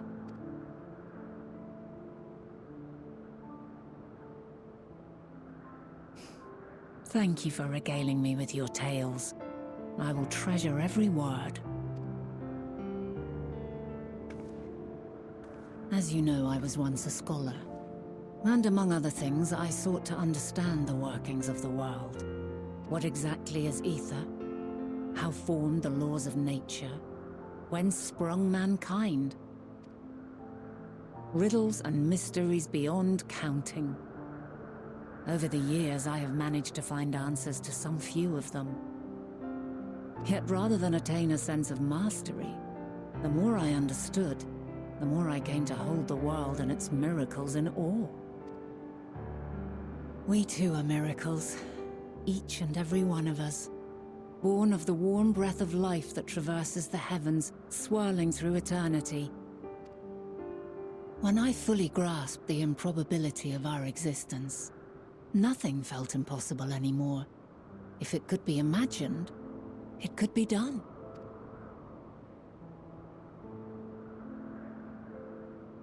A passion swelled within me, an epiphany dispelling all preconceptions of what was natural and true, and a presence without.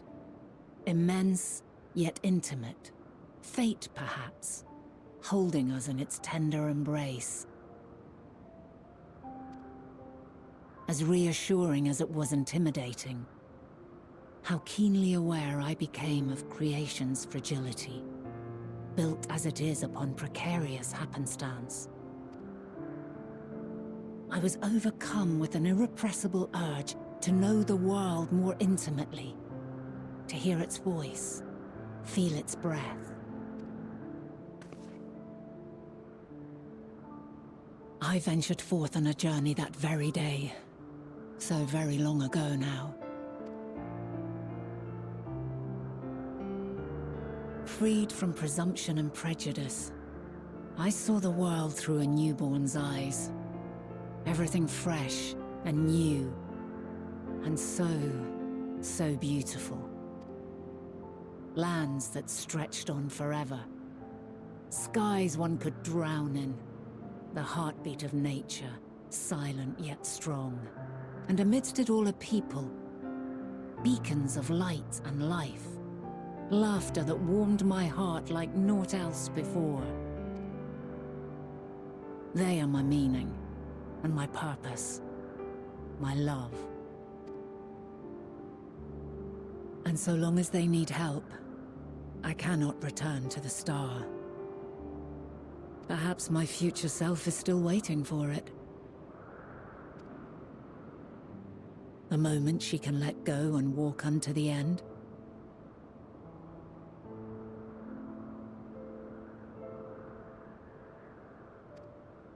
Safe in the knowledge that man will find his own way.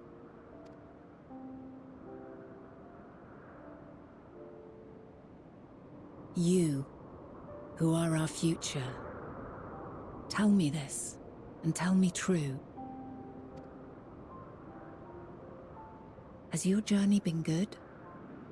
Has it been worthwhile?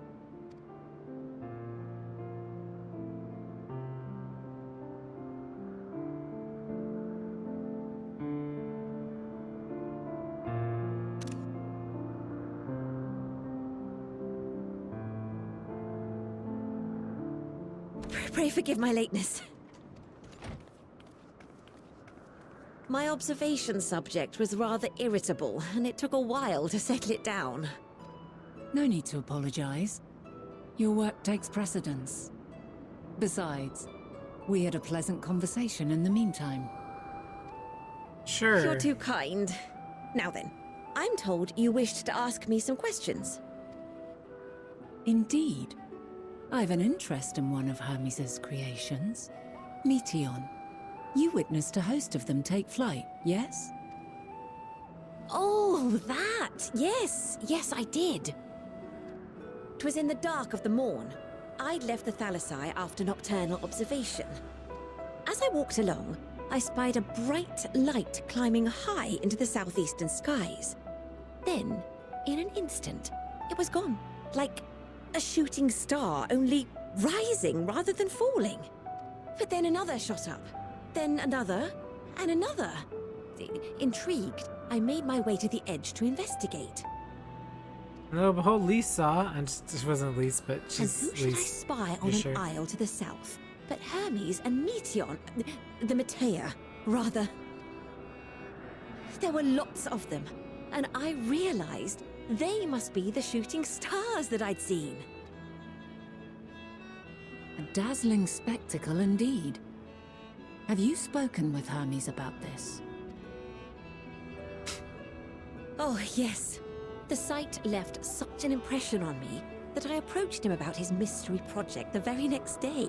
Alas, he said that he couldn't reveal anything just yet, that he needed to conduct further tests. Right. It shouldn't be long now, though.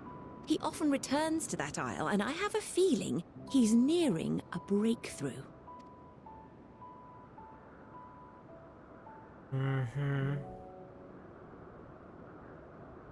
I am most definitely Splendid. suspicious. We are likewise eager for the details. Well, that is all we wish to ask. Thank you for taking the time to indulge our curiosity. Unfortunately, I have the feeling that that's the answer to all our problems. Here I'm thinking it's everybody else, and they're all victim of circumstance too, I bet.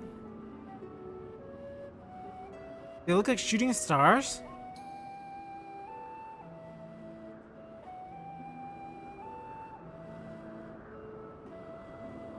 Like the falling stars?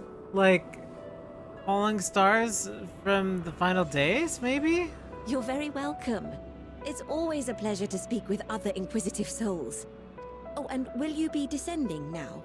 If so, I shall link the doors for you. Please.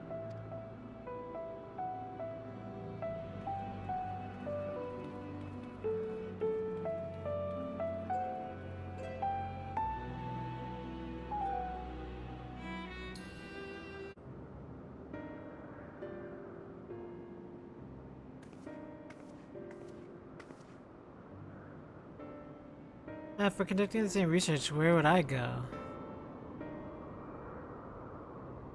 About that one. Have you met reasons to fly? It is a distance away. I don't have the means to fly, no. Inconvenient but hardly an insurmountable problem. Me, Argos. Argos! Puppy! You're back! Would you mind carrying a double to carry Alexis over there to the island?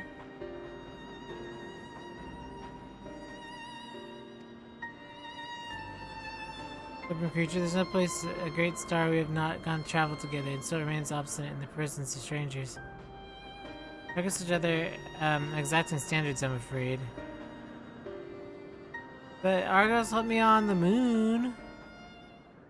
Written before, before you mean after. Not all that confusing, that.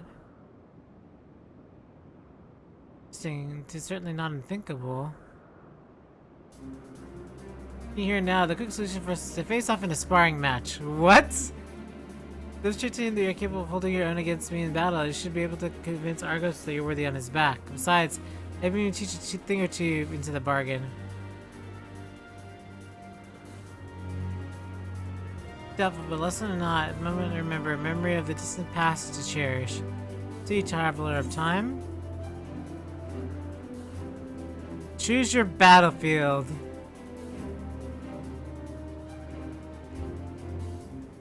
I admire your confidence. Clear your mind and prepare your weapons. I'll wait for you in clearing over yonder.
Let neither side hold back.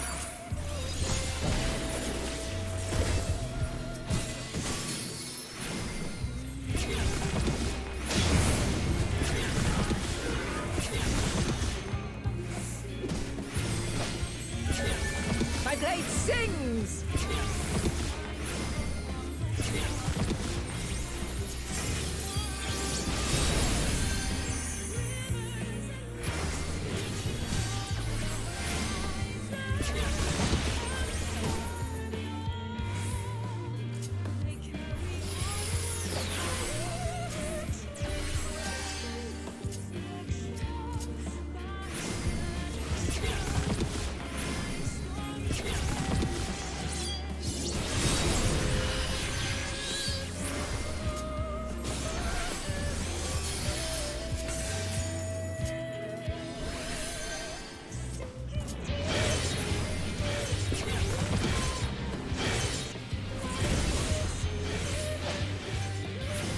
My blade sings!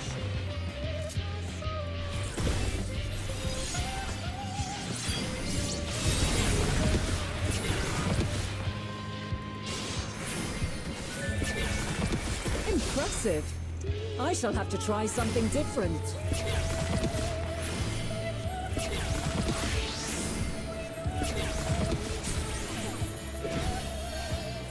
Are you serious? She can use all forms of combat? Are you serious? No quarter.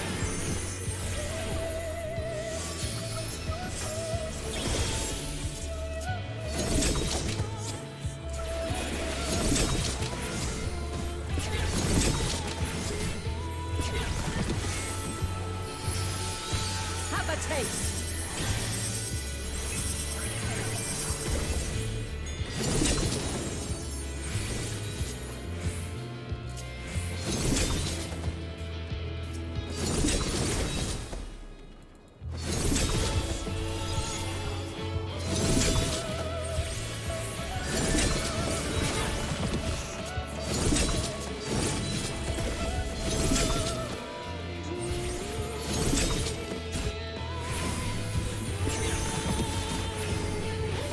I see you won't be easily overcome, but neither will I.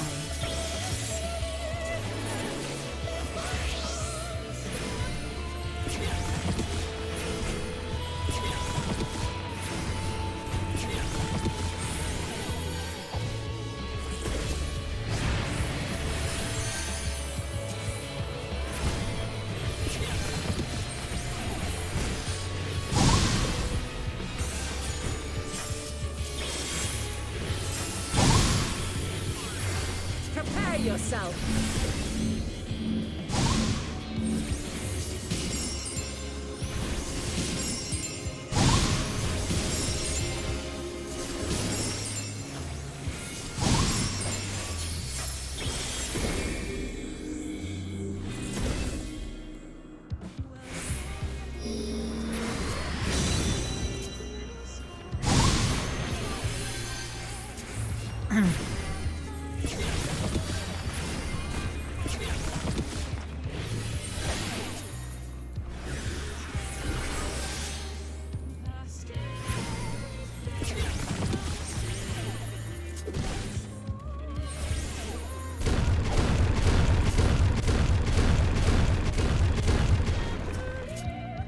Jeez. We've only just begun. Come at me with your all.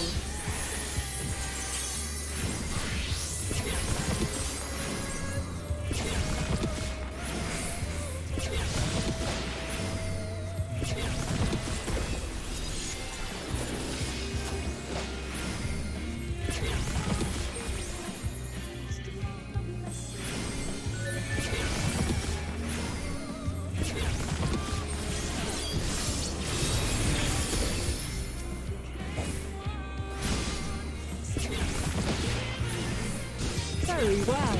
Let us move to the final trial.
Shed your burdens and show me your strength of will!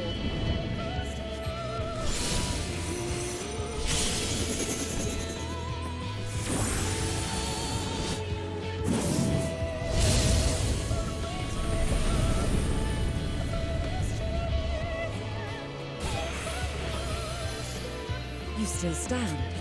People of your time are more resilient than I had dared hope. I've seen enough.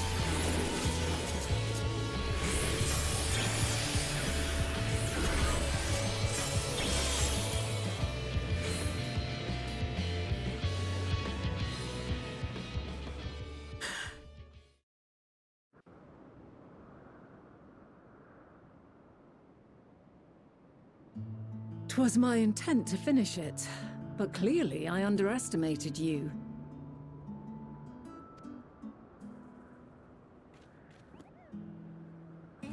I think I never learn. I made the same mistake with Azam when we first sparred. Despite being less than half my age, her strength was astounding. As is yours. 'Tis plain you have weathered considerable hardship. Far more even than your tales would suggest. It seems we have both learned much on our journeys.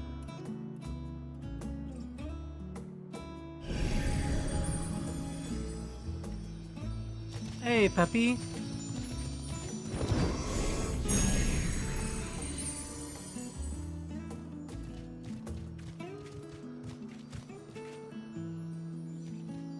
Well now, I dare say he is warmed to you. A boon to be sure. He never forgets his favorites, and is ever eager to come to their aid. That's why he likes me in the future, because of this change in the past. That makes sense. Hey, he never forgot.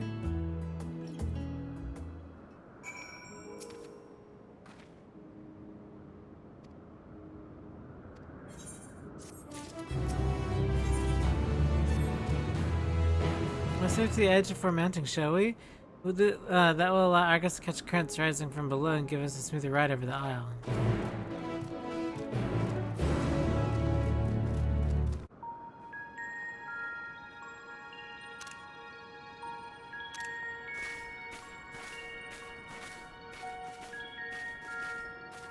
Quite a small place, lacking even the most basic equipment.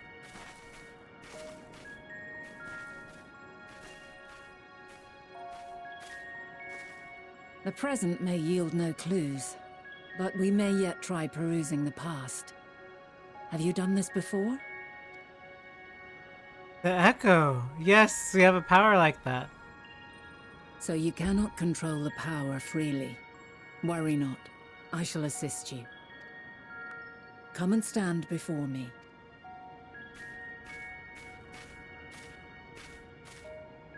There are two ways to see the past. The first entails peering through the walls of the soul in the moment a subject is recalling a memory.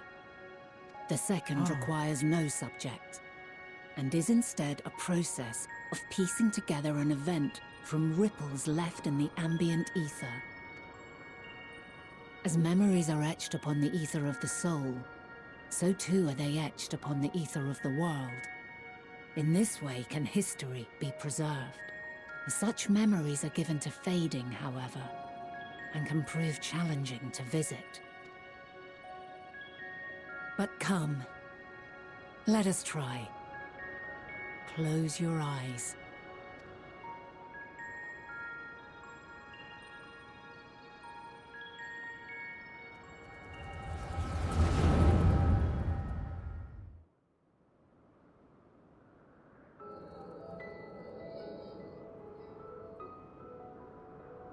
All units fully functional and proceeding on course towards their respective stars. Estimated time to completion of survey is 108 cycles. End of status report. Severing connection with shared consciousness. Did you hear that, Hermes? All is well.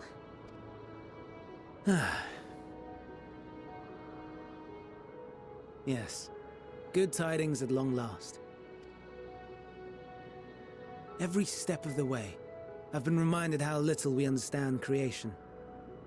How the universe defies imagination. But soon we won't need to speculate. We'll know the answers. What others live for. Indeed. And we'll owe it all to you and your sisters. I wonder what answers we will get. Whatever intelligent beings that exist out there are bound to be vastly different from us. Diverse in form and culture. Possessed of unique ways of thinking. Their conception of life and its purpose will be no exception. Completely and utterly unlike ours. Utterly unlike... how? I have no idea. Yet whatever answers we receive, I will not dismiss them out of hand. No. I will think earnestly on them all, and I will share them with our people, that together we may contemplate our own existence. Perhaps then our star will become a better place. Not only for man, but for all life. Meteon, though I gave you wings to soar the heavens, I did not teach you how to walk the earth. So loath was I to bind another living being. In the course of your long journey, you will learn from those you meet, learn to walk and run and so much more. And when you return, older and wiser, we will have a celebration to mark your homecoming and coming of age both. Will there be apples? Covered in syrup? And how are you supposed to eat them? Rather than food, perhaps... a flower. Yes. Upon your return, I will gift you a beautiful flower.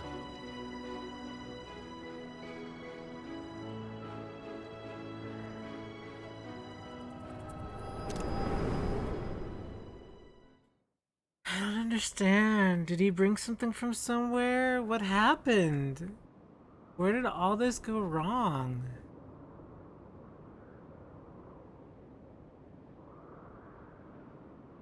So, what is your opinion?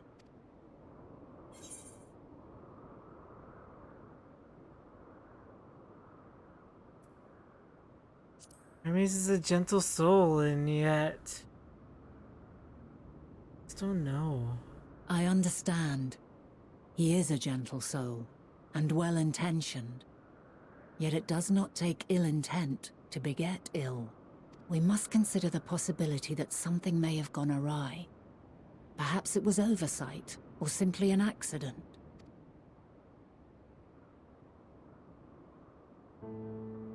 In light of this, I propose that we reveal your tale to Hermes himself. If he does not wish for the final days, as we believe, he may well join us in pursuing a solution. No, that is so risky. Are you kidding me? Then he has all the time in the world to prepare all the way up into the future, and I'd have no idea. Then it is settled. Let us seek out our friend with all swiftness. 'Twould not do to let such a pure soul be blackened by tragedy.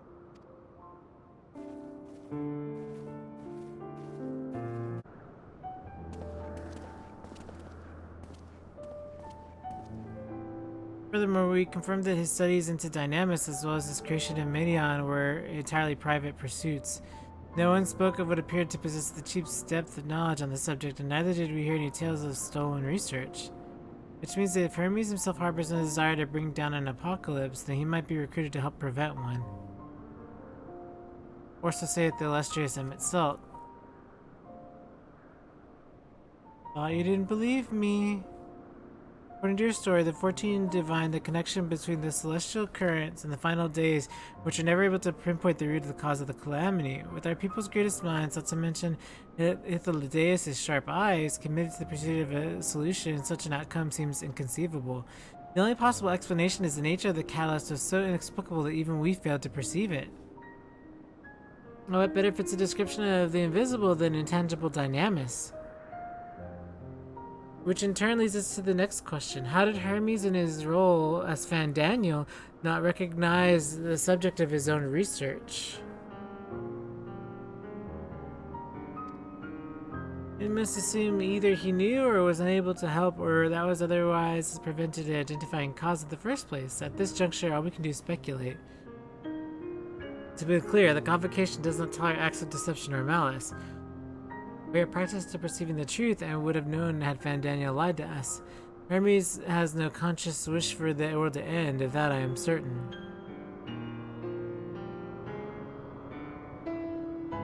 It seems there is more to the tale after all. We conducted an investigation of our own, you see. We found out about Medion sending the sisters up above, and about him going to give her flowers her turn, and it could be a potential just accident, really. But comforting, we've reached the exact same conclusion. I see no further delay. To this time we brought Hermes into the fold, as it were. Thank you for your understanding. Savior thinks I did not say I believed in your ridiculous story, but as Emet-Selch, I have the duty to examine any potential threat to our existence, no matter how ludicrous or personally offensive I may find it.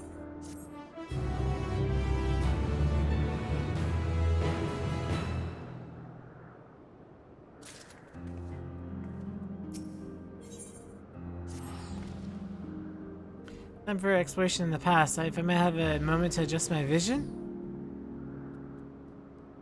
There he is. On the next lot over, Medion is with him.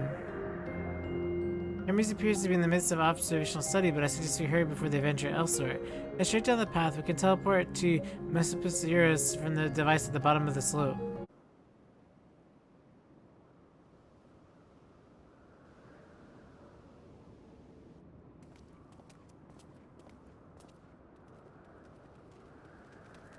My apologies for keeping you waiting. I understand there is a matter you wish to discuss. Aye. A matter of the utmost gravity, if one can suspend disbelief. Go on then. Tell him what you told us, who you are, and why you came. Oh boy, long story time. So, blah blah blah blah blah blah blah blah. Fast forward 8 years, blah blah blah blah. Now you know. The final days.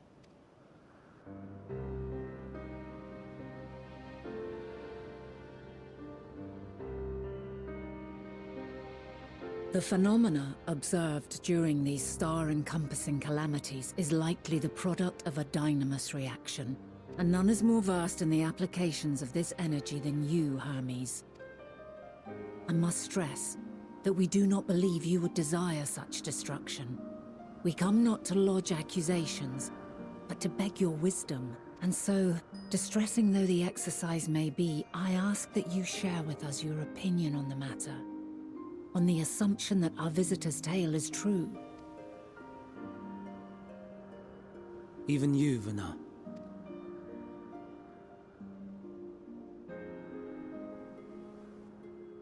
As you say, the phenomena observed in the two calamities may both be attributed to dynamis.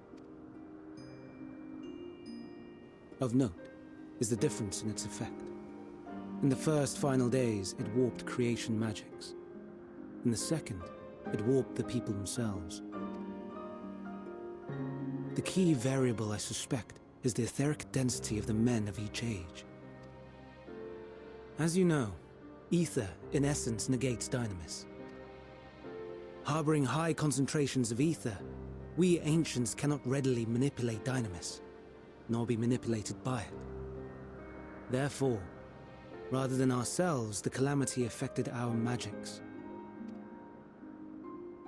In contrast, having been sundered, The people of the future are composed of but a fraction of our Oh my ether. god. The heck? Are you serious? Thus are they susceptible to the influence of Dynamis and its transformative potential. But that would explain only the mechanism, not the cause. Though perhaps... But that also wouldn't explain the cause, though, would it, right? Because even if that were true, the men, different age and aether, then what were the beings, the creation magics, right? Created beings out of nothing versus us changing into them, right?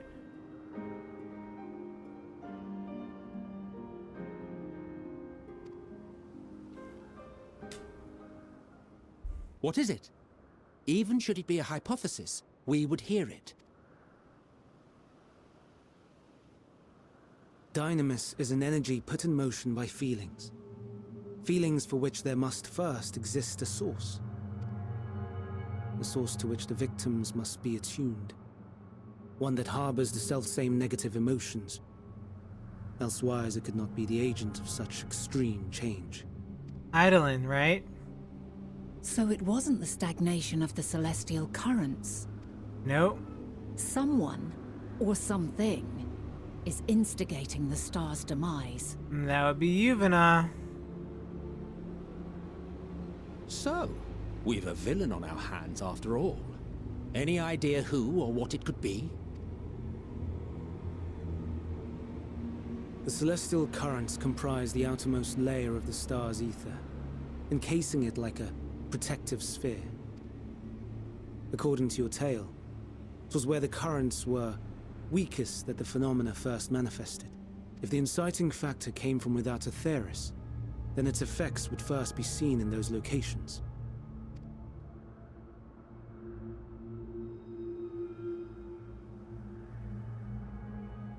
Greetings. Can you hear me?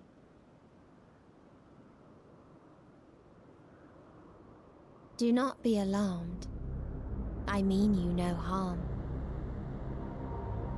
I wish only to hear your words, share your feelings, know your thoughts. Of course. Of course, May that we was his please mistake. Be friends. I knew it. Meteon. What is it? Executing scheduled task, suspending individual self and connecting to shared consciousness. Connection established. Commencing status report.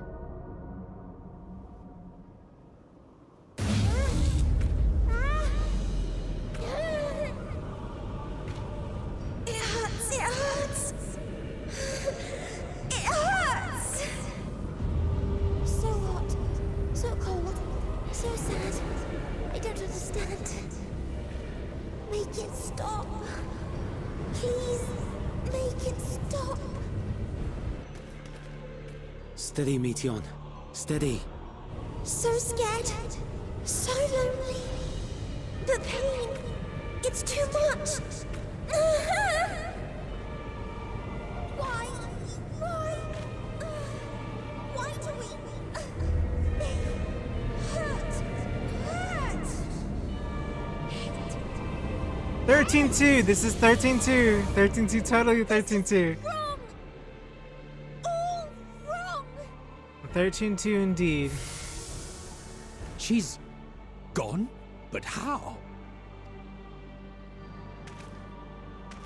She has altered her etheric density in order to blend in with her surroundings, an ability for avoiding confrontation.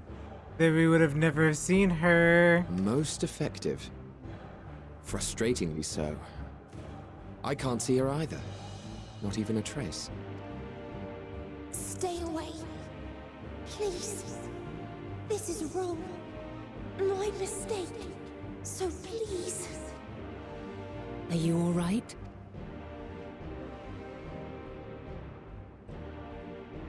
Think we found a culprit. In your mind? No. We only heard her speak the instant before she vanished. Oh, crap. When communicating without words, Meteon also employs Dynamis. That would explain why you were able to hear her, when we could not. Then you are our best chance of finding her. Follow her voice and try to track her down. Hindered though we may be, let us split up and search as well.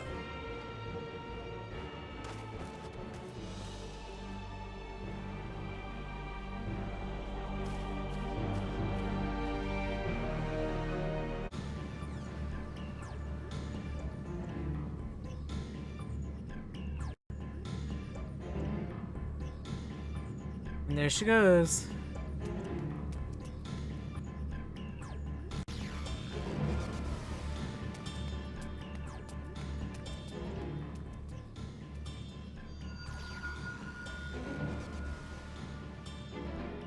Aha! Give chase. We shall herd her into the shelter.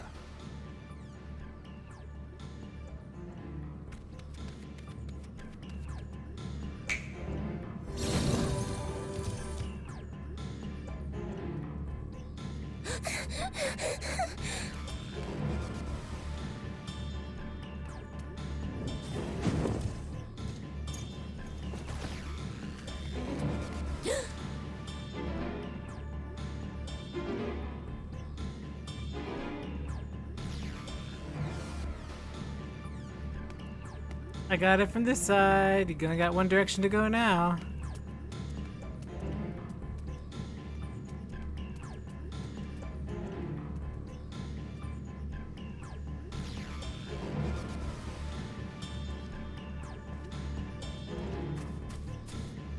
And surprise. Should be everybody, right? Please, Mission. We must speak.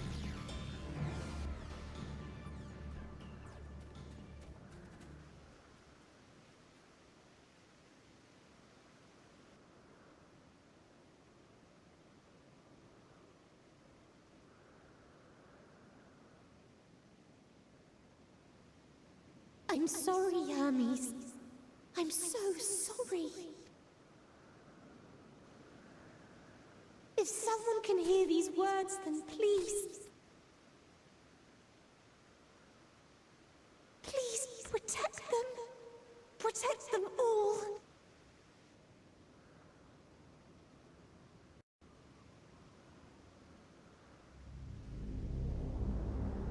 Individual self-suspended. Connection with shared consciousness stable. Our survey is complete. We shall now report our findings.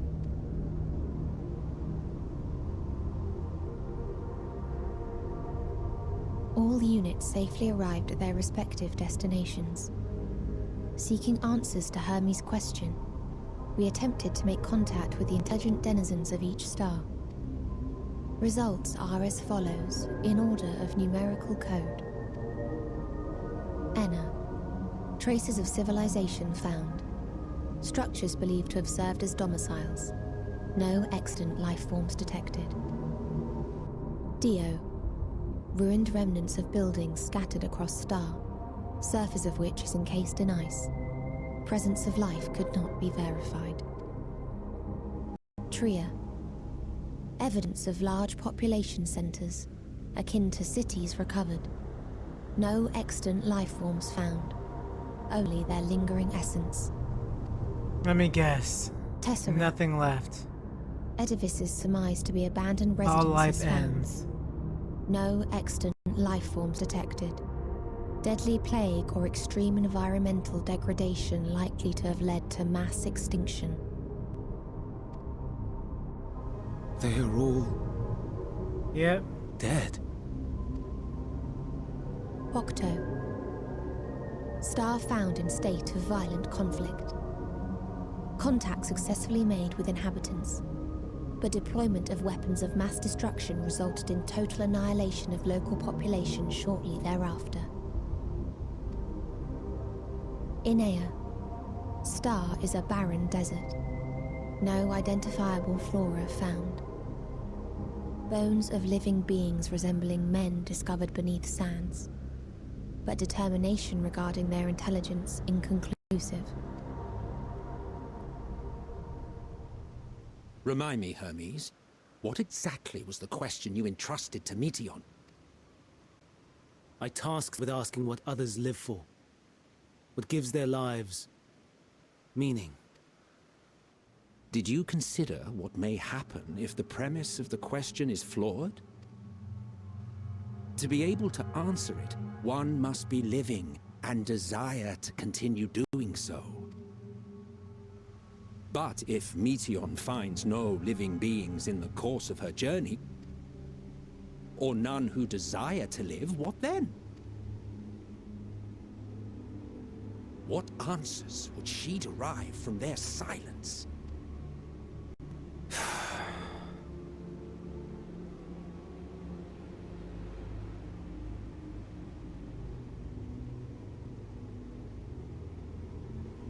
Meteion, enough! Suspend your mission and return hither at once. She won't. Decapente. Local civilization once flourished under auspices of higher power. Said power later laid waste to civilization in fit of rage. Upon revealing this to me, entity elected to self-terminate in lieu of providing answer to question. No other intelligent life forms found. Turning a deaf ear, are we? We are taking Meteion back to Amarot. As I understand, we will need her if we are to bring back all of her sisters. Yes. I don't think she's coming back with us. Meteion.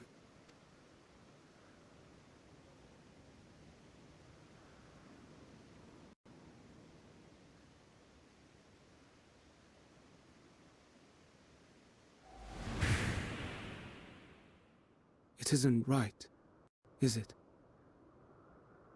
It isn't right to turn away from the answer. Even if the answer is pain. Even if we aberrations must scream ourselves hoarse to be heard.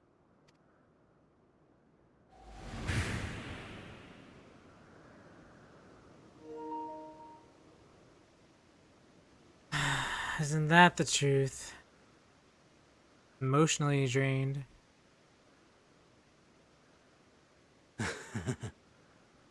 Aye. Whatever answers we find, I will not dismiss them out of hand. These words I said to you, and I will hold myself to them.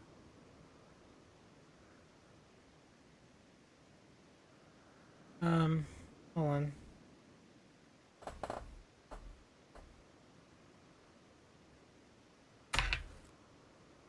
I'm out of battery. Just like Meteion. I Meteoffed. Okay.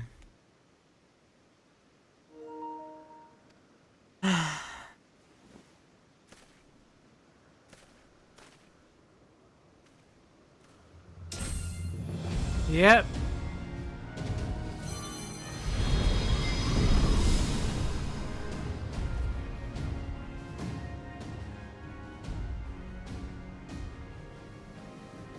What is the meaning of this? You cannot take Meteion. Not until she has finished her report. I knew it. All else must wait.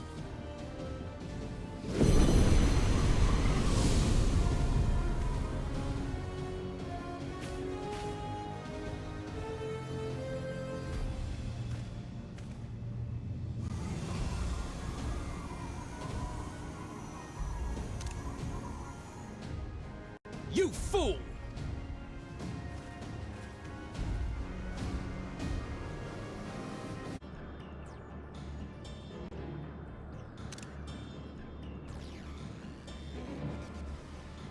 What have we here? Did something happen to Catissus? Miss Vana, I'm so glad you're here. No one knows what prompted it, but the alarm was resounding. Catissus put into a state of alert. Procedure dictated that we evacuate immediately, and we have yet to further investigate. This is Hermes doing, obviously. What does the state of alert entail exactly? The field of dampening magic is draped over the entire facility, usually in response to escaped entities and the like. Consistent scholars and observers are unaffected, but everything and everyone else is weakened to a fraction of their usual capabilities. And consider us forewarned, however, we do have urgent business within Chief Hermes. We must enter the premises regardless.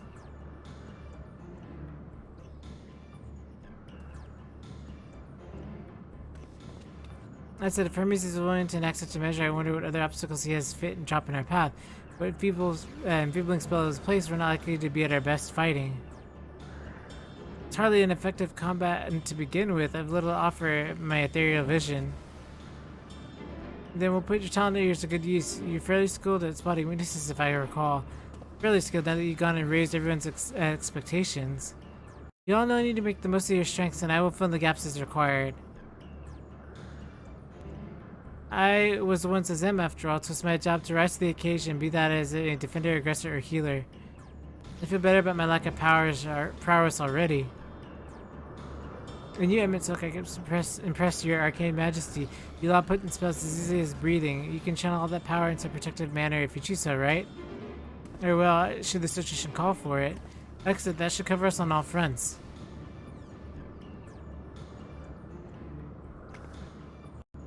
Your tale led us here, Lexus. It's only right you lead us now. No matter what lies ahead, we will win through Hermes and Meteon. And if we fall, we shall face the future together.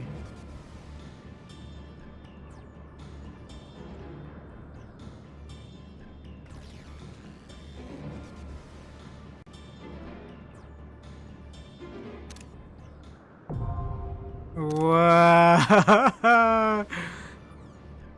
Wow. And with that, I'm stopping here. Alrighty, thanks everybody. Catch you later.